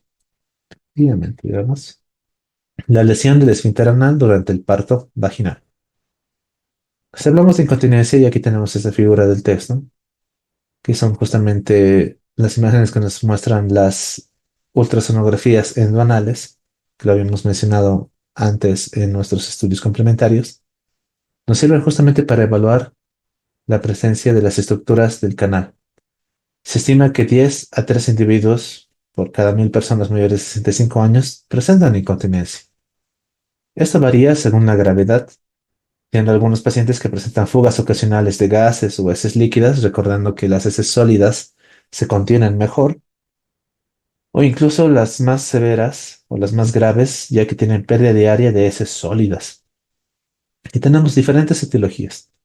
Podemos tener causas neurogénicas por enfermedades del sistema nervioso central o del sistema nervioso periférico, y también como las lesiones del nervio pudendo, que entonces recordamos que tiene ramas que se encargan de inervar a los músculos del piso pélvico y a nuestros esfínteres. Y recordamos, la inervación generalmente es inhibitoria, ¿no? Ahora, respecto a causas anatómicas, y esto va en respuesta a nuestra pregunta número 8, tenemos desde anomalías congénitas, cuadros de prolapso rectal, incontinencia por un rebosamiento secundario, una neoplasia o un traumatismo, como también tenemos causas traumáticas, siendo la más común la incontinencia debido a una lesión del esfínter anal durante el parto vaginal, ¿no? Tendría que ser un parto vaginal muy traumático. Entonces, justamente aquí tenemos una imagen de cómo se debería ver, ¿no? Aquí, esta es la figura número 8 del capítulo 29, que nos muestra cómo una ecografía endonal nos muestra las capas normales. Aquí justamente tenemos nuestro esfínter anal externo. Por dentro tenemos el interno, que vendría a ser esto oscuro. Tenemos el externo.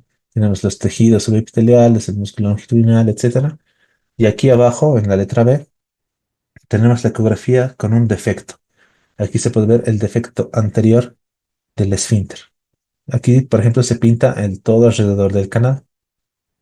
Aquí solamente la parte posterior y en la parte interior no se distingue la anatomía. Entonces aquí está la lesión, ¿no? Esa es la utilidad de nuestro estudio ultrasonográfico. Y ya para finalizar, una parte un poco extensa también de estas consideraciones generales es las consideraciones quirúrgicas, mencionando los procedimientos más frecuentes que se realizan en patología del intestino grueso.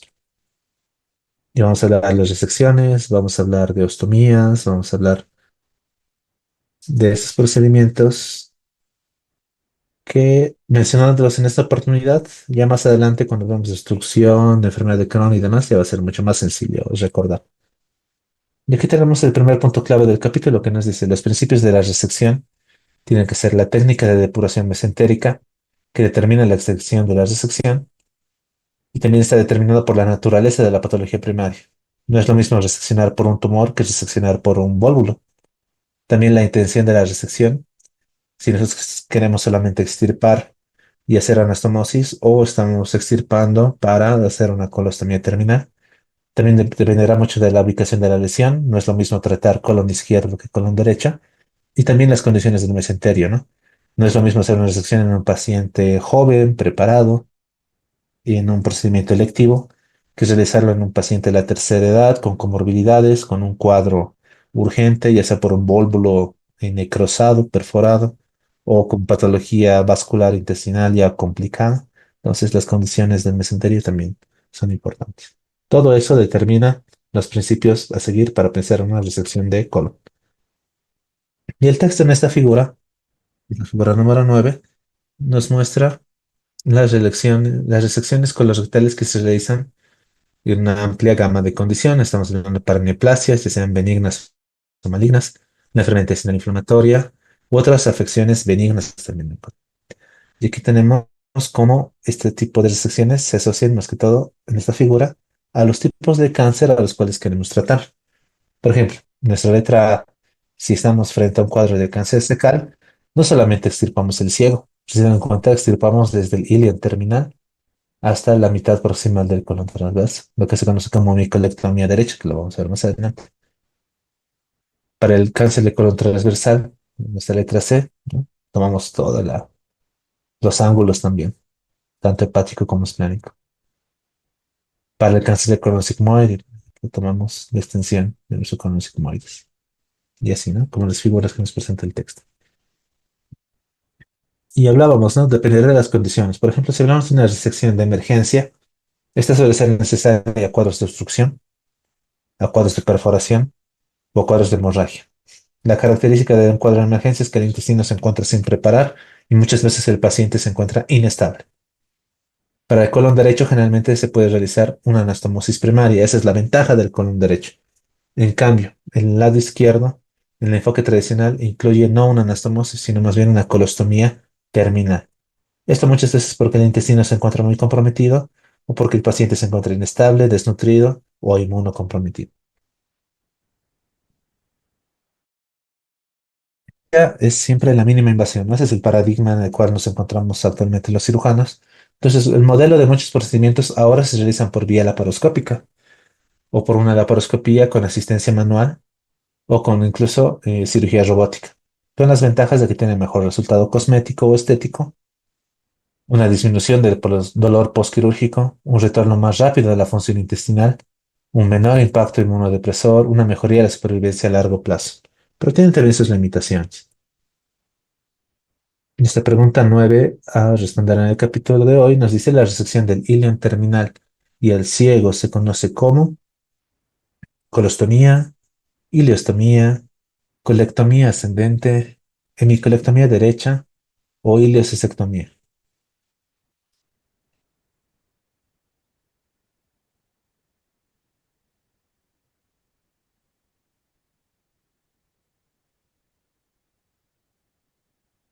Veamos nuestras respuestas. Inciso D, de hemicolectomía. Mm, veamos la respuesta correcta. Ileocistectomía. A ver, veamos nuestra figura. Habíamos dicho que esta figura es la hemicolectomía derecha y nuestra pregunta solamente mencionaba ilion terminal y ciego.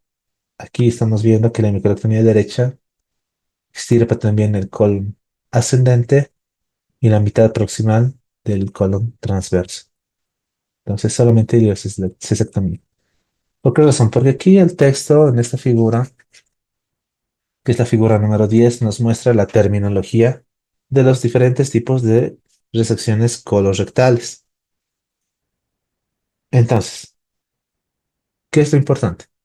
Ah, aquí vamos a ver cómo vamos a nombrar primero cada segmento del colon, que esto nosotros ya hemos visto, ¿no? En anatomía ya hemos visto, este es el ilion terminal, es la unión ileocecal, el ciego, el colon ascendente, el ángulo, la mitad proximal, la mitad distal, el ángulo esplénico, el descendente, el sigmoides y el recto proximal.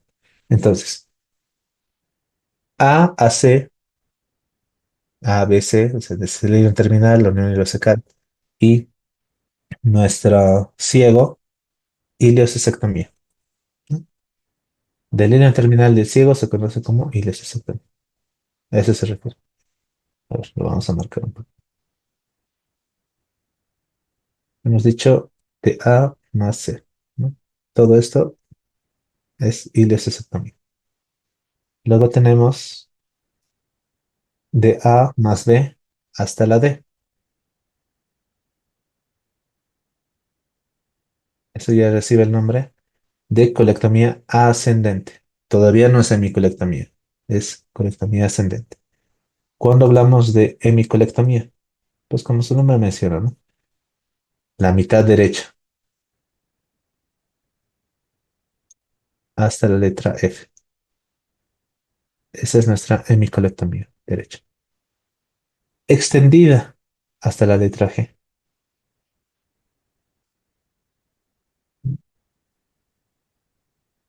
Una hemicolectomía extendida. Una colectomía transversal, solamente desde la letra E, que es nuestro ángulo, hasta F, de igual forma G y H. Entonces, más o menos esto, ¿no? Nuestra colectomía transversal. La izquierda. Aquí vamos a empezar a borrar. Ahora sí, ya que hemos pasado al lado izquierdo, volvamos. Izquierda. desde G hasta I, hemicolectomía izquierda. Entonces, hasta ahí. La extendida desde la letra F, extendida.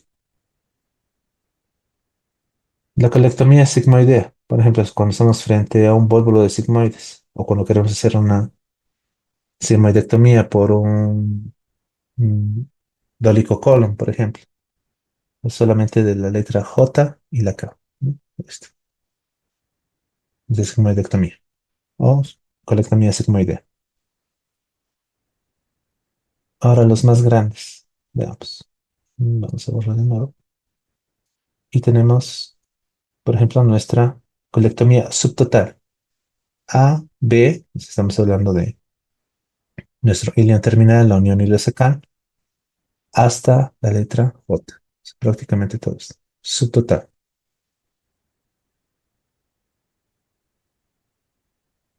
Una total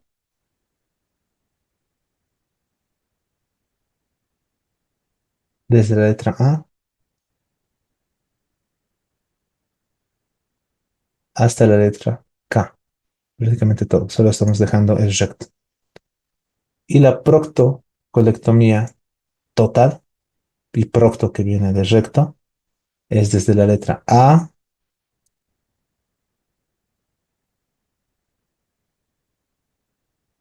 hasta el recto. Prácticamente todo, ¿no? Proctocolectomía total.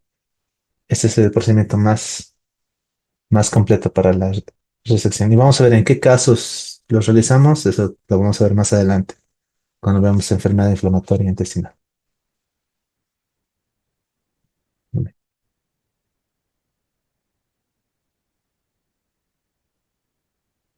Nuestra última pregunta a responder durante la exposición. La resección de toda longitud de colon, incluyendo ilion terminal y el recto, se conoce como, lo vuelvo a repetir, porque la clave es entender la pregunta, ¿no? La resección de toda la longitud del colon, incluyendo el ilion terminal y el recto, se conoce como, veamos las respuestas. Algunos, algunos dicen A, algunos dicen C. Recordemos lo que hemos acabado de mencionar. Del ilion al recto, de A a L, proctocolectomía total. La colectomía total no incluye el recto. Si incluye el recto, proctocolectomía total. Y en ese sentido, pues vamos a ver en qué casos realizamos los tipos de resecciones. La ileocólica, la enfermedad de Crohn y LSK, lesiones benignas o cáncer de ilion terminal, del ciego, del apéndice. Una colectomía derecha, pues la operación más apropiada para el cáncer de colon proximal, casi siempre con anastomosis transversa. La colectomía derecha extendida para lesiones en la flexura hepática o colon transverso proximal. La transversal para lesiones de colon transverso medio y distal. La izquierda para lesiones del colon transverso distal, de la flexura esplénica o del colon descendente, generalmente con anastomosis colocolónica. La colectomía isquial extendida en lesiones del colon transversal distal. La colectomía sigmoidea con lesiones de colon sigmoide, movilización de la flexura esplénica y muchas veces anastomosis colorectal. Y la colectomía total y subtotal en casos de colitis fulminante, poliposis adenomatosa familiar o un carcinoma o un cáncer de colon sincrónico. Respecto a la proctocolectomía, pues vemos, ¿no? Se extirpa todo el colon, el recto, se puede llegar hasta el ano y se asocia generalmente a una ileostomía de Bruch, una ileostomía terminal. Aquí podemos ver, ¿no?, cómo es una ileostomía terminal. Bueno, en realidad esta es una formación de lo que se llama proctocolectomía restaurativa. Es la formación de lo que se conoce como bolsa iliar, o una anastomosis ciliar.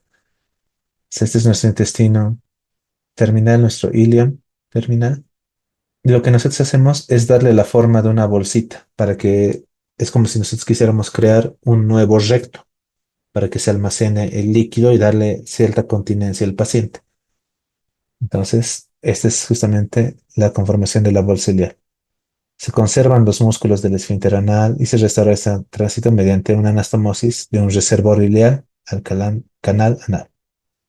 El neorrecto se forma por anastomosis del ilion terminal alineando en forma de J, S o W. Y aquí podemos ver, este tiene más que todo forma de S, ¿no? Le podemos dar forma de W o una forma de J, eso para darle el aspecto de una bolsita. Y ese reservorio, pues nosotros, ¿no? Aquí, por ejemplo, está en forma de U o forma de J, y nosotros lo vamos a anastomosar aquí mediante una grapadora circular.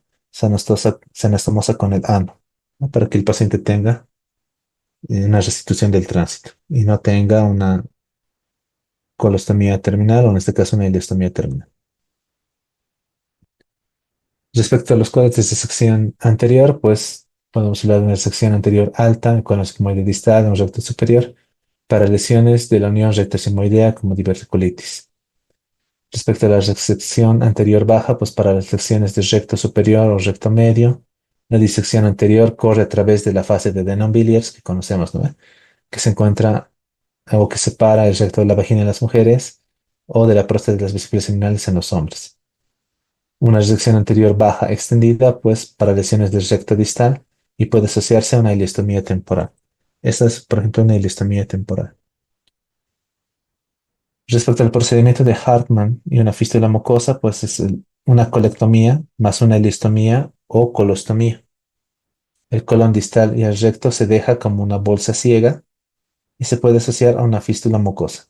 O se deja como una bolsita, o sea, se cierra, o si no, se le puede exteriorizar también, como se ve aquí, para que por esa exteriorización salga moco que produce el intestino. Nuestro punto clave número 2, la función después de una resección. La función intestinal suele verse comprometida después de la resección colorectal, especialmente después de una resección anterior baja. Por esta razón es importante obtener un historial de traumatismo o incontinencia anal rectal previa antes de considerar una anastomosis baja, porque si existe incontinencia o alguna lesión traumática y demás, si vamos a hacer nuestra anastomosis baja, vamos a tener o vamos a complicar la incontinencia. Esto es respecto a las resecciones. Respecto a las anastomosis, recordamos, ¿no? Dependiendo cómo vamos a afrontar el intestino, vamos a tener la variabilidad o la variable término-terminal, cuando los dos segmentos se unen, que se van a unir, tienen el mismo calibre, generalmente en resecciones rectales, colocolostomía o anastomosis del intestino delgado. Término lateral, cuando un segmento del intestino es más grande que el otro. Por ejemplo, cuando llevamos el ilion a colon transverso. Terminal, cuando el calibre del intestino proximal es más pequeño, ¿no? Las anastomosis ileorrectales. Lateral, que permite una conexión grande y vascularizada en el lado antimesentérico de dos segmentos del intestino, comúnmente de tipo ileocólico o de intestino delgado. Y estas anastomosis se pueden realizar con una técnica de sutura manual, que generalmente suele ser en una sola capa o de dos capas, y con puntos ya sean continuos o puntos discontinuos o interrumpidos. También se puede realizar mediante técnicas de grapado, que pueden ser las grapadoras de corte lineal para anastomosis laterolaterales o las de corte y grapado circular, como esta figura de acá, ¿no? Esa, por ejemplo, es circular,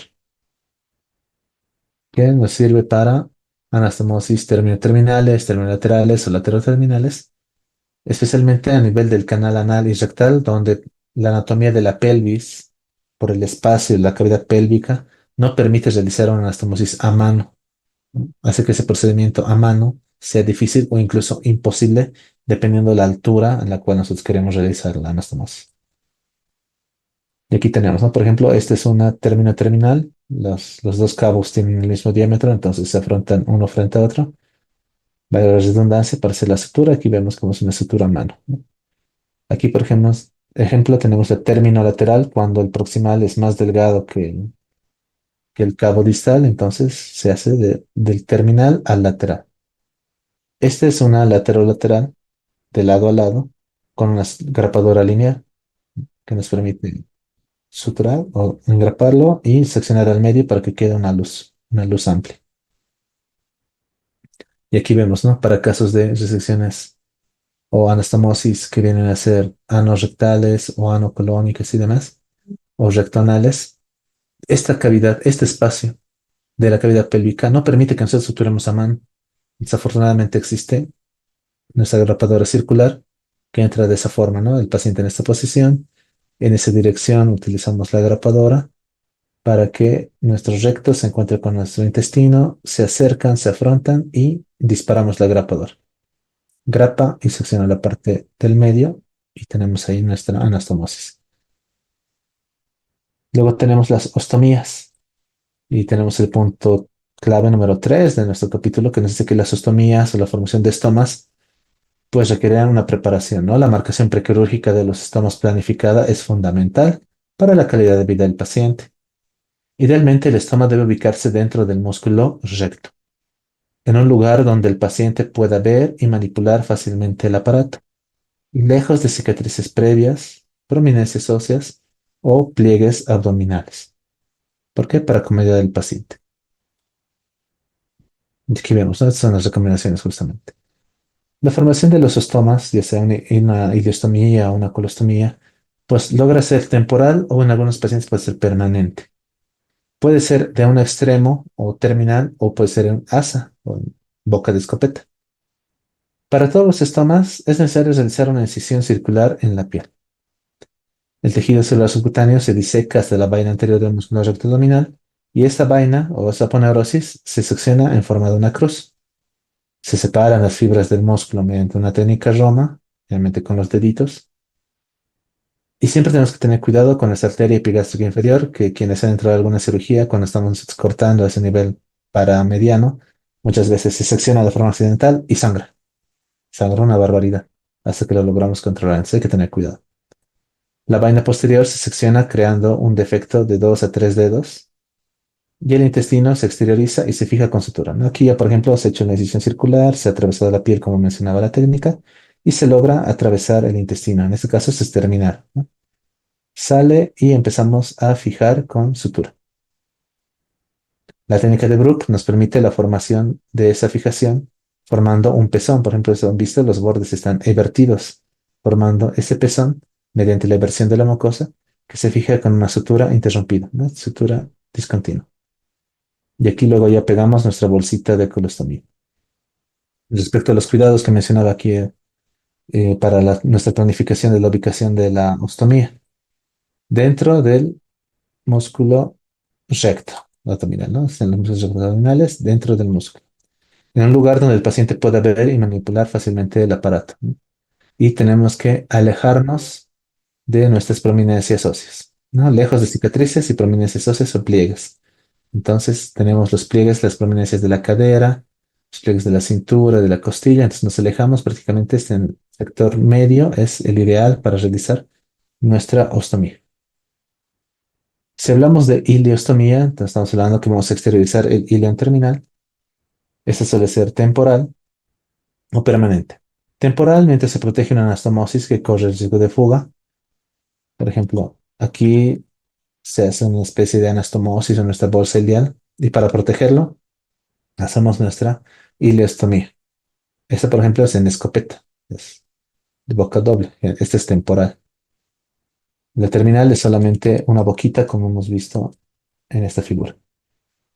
La anastomosis baja del recto, un campo irradiado, un paciente inmunocomprometido o desnutrido o en algunas cirugías de urgencia, podemos hacer estos procedimientos temporales. El permanente es a veces necesario después de una proctocolectomía total en pacientes que han sufrido obstrucción. También se puede realizar una ileostomía temporal. Y la ileostomía terminal es la más indicada en estos casos, ¿no? O sea, solamente una boquita. ¿Cuáles son las complicaciones? Pues la necrosis del estoma, la retracción del estoma, la deshidratación, pérdida de líquidos y electrolitos, porque el ileón elimina nada más entre 1500, ¿no? De 1500 cc de líquido, entonces el paciente puede deshidratarse. Este líquido también es irritante para la piel circundante, puede haber casos de obstrucción, una hernia paraestomal o hasta prolapso de nuestro estómago.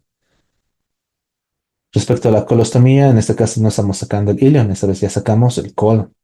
La mayoría de las colostomías se confeccionan de forma terminal y no en asa, y se maduran con técnica de Bruch. de esa misma forma. ¿No? Es la técnica de Bruch para la maduración. ¿Cuáles son las complicaciones? De igual forma, necrosis de la colostomía, su retracción, la obstrucción, que en estos casos es inusual por el calibre del intestino. Una hernia paraestomal es la complicación más tardía y también la más frecuente. El prolapso es raro, pero es más frecuente en las colostomías en asa. Y la deshidratación también es rara, porque dependiendo de la altura del colon, pues no se elimina tanto líquido como en la ileostomía. Y de igual forma, el líquido que elimina el colon no es tan irritante para la piel como en el caso de una ileostomía. Respecto a los resultados funcionales, el funcionamiento que sigue la reacción colónica segmentaria y la anastomosis primaria, por lo general es excelente. O sea, le damos cierta calidad de vida al paciente. Un pequeño porcentaje de pacientes va a referir diarrea. Mientras más distal es la anastomosis, hay más riesgo de diarrea. Los problemas físicos y psicológicos asociados a una ileostomía de Bruch llevaron al desarrollo de una ileostomía con bolsa de Koch, o sea, formar un reservorio. Sin embargo, la formación de este reservorio para que el paciente tenga cierta cantidad de continencia, pues produce una alta morbilidad. O sea, esta bolsa se complica. Por eso, generalmente no se realiza de forma rutinaria. Actualmente no se realiza, en otras palabras. La formación de una bolsa ileoanal es atractiva, pero los resultados distan de ser perfectos. La bolsa ileoanal es justamente esta de acá, ¿no? Con el ileo formamos nuestra bolsita de reservorio y esto lo anastomosamos al ano y ya tenemos nuestro tracto o nuestra restitución de tracto intestinal. Sin embargo, si bien es atractivo, no tiene resultados perfectos. ¿Por qué? Porque el paciente presenta de entre 8 a 10 evacuaciones al día. Puede tener incontinencia nocturna y esta bolsita, que no está diseñada para ser un reservorio de líquido, puede inflamarse, lo que se conoce como bolsitis. Y bueno, ya finalizando, pues dentro de los preliminares quirúrgicos, cuando vamos a preparar a un paciente para una cirugía de intestino grueso, uno de los pilares es la preparación intestinal, ¿no? Cuyo objetivo es disminuir la carga bacteriana y así disminuir también el riesgo de infección postoperatoria. Requiere una preparación intestinal mecánica y también la profilaxis antibiótica. Respecto a catéteres ureterales, pues los catéteres iluminados ayudan a la identificación especialmente de los uréteres. Esto cuando estamos trabajando muy inferiormente. Esto se ve más que todo en cirugías ginecológicas, ¿no? Cuando hablamos de histerectomías por la temida complicación del compromiso o lesión de los uréteres, pues poder instalar catéteres iluminados fluorescentes por vía cistoscopía a los uréteres los ayuda a identificarlos durante las cirugías y así también cuidarlos, conservarlos para que no exista mucho riesgo de lesión. Y también menciona, ¿no? Para afrontar mejor este tipo de pacientes con enfermedad proctológica o colónica, se requiere un equipo multidisciplinario. La presencia de un coloproctólogo, de un urólogo o de un uroginecólogo. También si estamos frente a patología oncológica, la presencia de un oncólogo clínico o un radiooncólogo le oferta mejores resultados al paciente. Como les dije, es un capítulo o una parte del capítulo un poquito amplia, muy variable, ¿no? Hemos hablado anatomía, embriología, fisiología, semiología, estudios complementarios y también hemos abordado lo que vienen a ser técnicas quirúrgicas, pero todo eso nos sirve para que cuando hablamos ya de la patología específica, podamos justamente solamente recordar y más bien reforzar con en qué casos vamos a hacer, qué tipo de resección, o por qué estamos pidiendo ecografía, por qué pedimos tomografía, etcétera. En fin, ya para finalizar, vamos a hacer un pequeño resumen muy puntual de lo que acabamos de ver. Y vemos, ¿no? Cuando hablamos de colon recto llano, pues respecto al colon, sus divisiones anatómicas son el ciego como primera porción, que recibe el contenido del ileón terminal, un colon ascendente que sube por el lado derecho del abdomen, que es fijo, un colon transverso que cruza el abdomen de derecha a izquierda, relativamente móvil, un colon descendente que desciende por el lado izquierdo, igual fijado al recto peritoneo, un colon sigmoide que conecta el colon descendente con el recto, que es una sección extremadamente libre, muy propensa a obstrucciones, y finalmente el recto y el canal anal como últimas porciones encargadas de la expulsión de las heces, un mecanismo de continencia y defecación. Disfunciones principales, tenemos, ¿no? La absorción de agua, electrolitos. Recuerden que el colon convierte el quimo líquido en heces semisólidas. La formación y almacenamiento de las heces. las heces que se almacenan en el colon sigmoideo hasta su expulsión. También la motilidad, ¿no? Los movimientos peristálticos y segmentarios que ayudan en la mezcla y propulsión del contenido intestinal. Respecto al recto, su ubicación y extensión, pues como la porción final del tracto gastrointestinal se extiende desde el colon sigmoideo hasta el canal anal, aproximadamente 12 a 15 centímetros. Su función principal es el almacenamiento temporal de las heces antes de la defecación y la coordinación de la defecación mediante la relajación de los esfínteres anales internos y externos con la contracción voluntaria del esfínter anal externo. También tenemos la irrigación, que es importante que esté recto, la parte superior por la arteria rectal superior, que es rama de la mesentérica inferior, y las ramas arteriales rectales medias inferiores, que son ramas de la arteria ilíaca interna. Respecto al ano, su ubicación y función, pues será nuestra porción terminal del tracto gastrointestinal localizado en el canal anal, y su función principal es la excreción de las heces, manteniendo la continencia fecal. Sus divisiones, ¿no? Tenemos el esfínter anal interno, que es la musculatura lisa involuntaria que mantiene el tono en reposo, como a continuación un engrosamiento de la capa circular lisa del resto del colon, y el esfínter anal externo, que es una musculatura estriada, voluntaria, que permite el control consciente de la continencia y la defecación. Respecto a su inervación, tenemos inervación somática, la inervación del esfínter anal externo por el nervio pudendo, y también tenemos una inervación autonómica, la inervación del esfínter anal interno por los nervios simpáticos y parasimpáticos. Respecto a la fisiología en general, hemos visto, ¿no? Intercambio de líquidos y electrolitos para todo el colon. Aproximadamente el 90% del agua contenida en el líquido ileal se absorberá en el colon. La producción de ácidos grasos de cadena corta por la fermentación bacteriana de los carbohidratos. La presencia de la microbiota colónica y la formación de gas intestinal. Recordando que alrededor del 30% del peso fecal está compuesto por bacterias y que en el tracto gastrointestinal tenemos entre 100 y 200 mililitros de gas que se liberan en un volumen de 400 a 1200 mililitros por día en forma de flatos. Respecto a la motilidad, habíamos visto que no tiene actividad cíclica, pero sí tenemos contracciones intermitentes de amplitud baja y de amplitud alta. En el mecanismo de la defecación, pues como un mecanismo complejo y coordinado de relajación de los esfínteres. Y la continencia, que considerando que el esfínter interno es responsable de la mayor parte del tono involuntario en reposo y que el esfínter externo es el responsable de la mayor parte del tono voluntario. Recordamos lo que vimos en la evaluación clínica.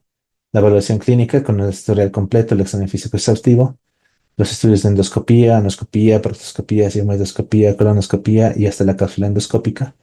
En estudios de imagen, la radiografía simple, de contraste, las tomografías, la resonancia, la angiografía, el ultrasonido endorrectal y el ultrasonido endonal. Como investigaciones fisiológicas del suelo pélvico, pues la manometría, la neurofisiología, los estudios de evacuación rectal. En los estudios de laboratorio, pues estudios de sangre oculta en heces, inmunohistoquímica para estudios de sangrado o para cuadros de sangrado, estudios en heces, especialmente cultivos para cuadros infecciosos, marcadores tumorales y pruebas genéticas para patología oncológica. Dentro de los síntomas frecuentes que tenemos que investigar, pues está el dolor abdominal, pélvico, rectoanal, la hemorragia gastrointestinal baja, el estreñimiento, la obstrucción de la defecación, la diarrea, el síndrome del colon irritable y la incontinencia como los más representativos. Y finalmente, las consideraciones quirúrgicas generales, pues hemos hablado de las resecciones, hablando de la resección de emergencia, la resección de mínimo acceso y el procedimiento de Hartmann como uno de los más atractivos cuando hablamos de patología colónica. Tenemos los cuadros de anastomosis que hemos visto que pueden ser término terminal, término lateral, lateroterminal, laterolateral y esas pueden ser a sutura a mano o con grapadoras o sutura mecánica. Y las ostomías, ¿no? Hemos descrito la ileostomía y la colostomía. Y dentro de los preliminares quirúrgicos, importante, ¿no? La preparación intestinal, el uso de catéteres ureterales y el equipo multidisciplinar. Muy bien, eso respecto a nuestra clase de esta noche. Como les había anticipado, es una parte un poco extensa del tema. Sin embargo, nos prepara para que cuando nosotros abordemos los temas específicos, lo podamos hacer de una mejor manera. Si no tenemos preguntas para esta clase, pues podemos finalizarla recordándoles que el día jueves vamos a tener dos temas. Vamos a ver la enfermedad diverticular, también lo que viene a ser los cuadros obstructivos, que si revisan el texto es bastante puntual, ¿no? pero vamos a recordar lo que hemos visto el día de hoy también, ¿no? Respecto a los síntomas, los estudios que vamos a solicitar y especialmente el tratamiento quirúrgico.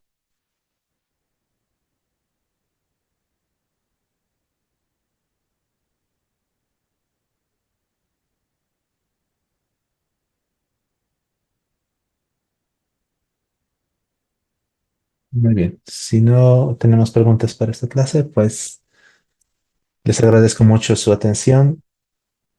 Deseo que tengan una buena noche y nos encontramos el día jueves con patología de intestino grueso.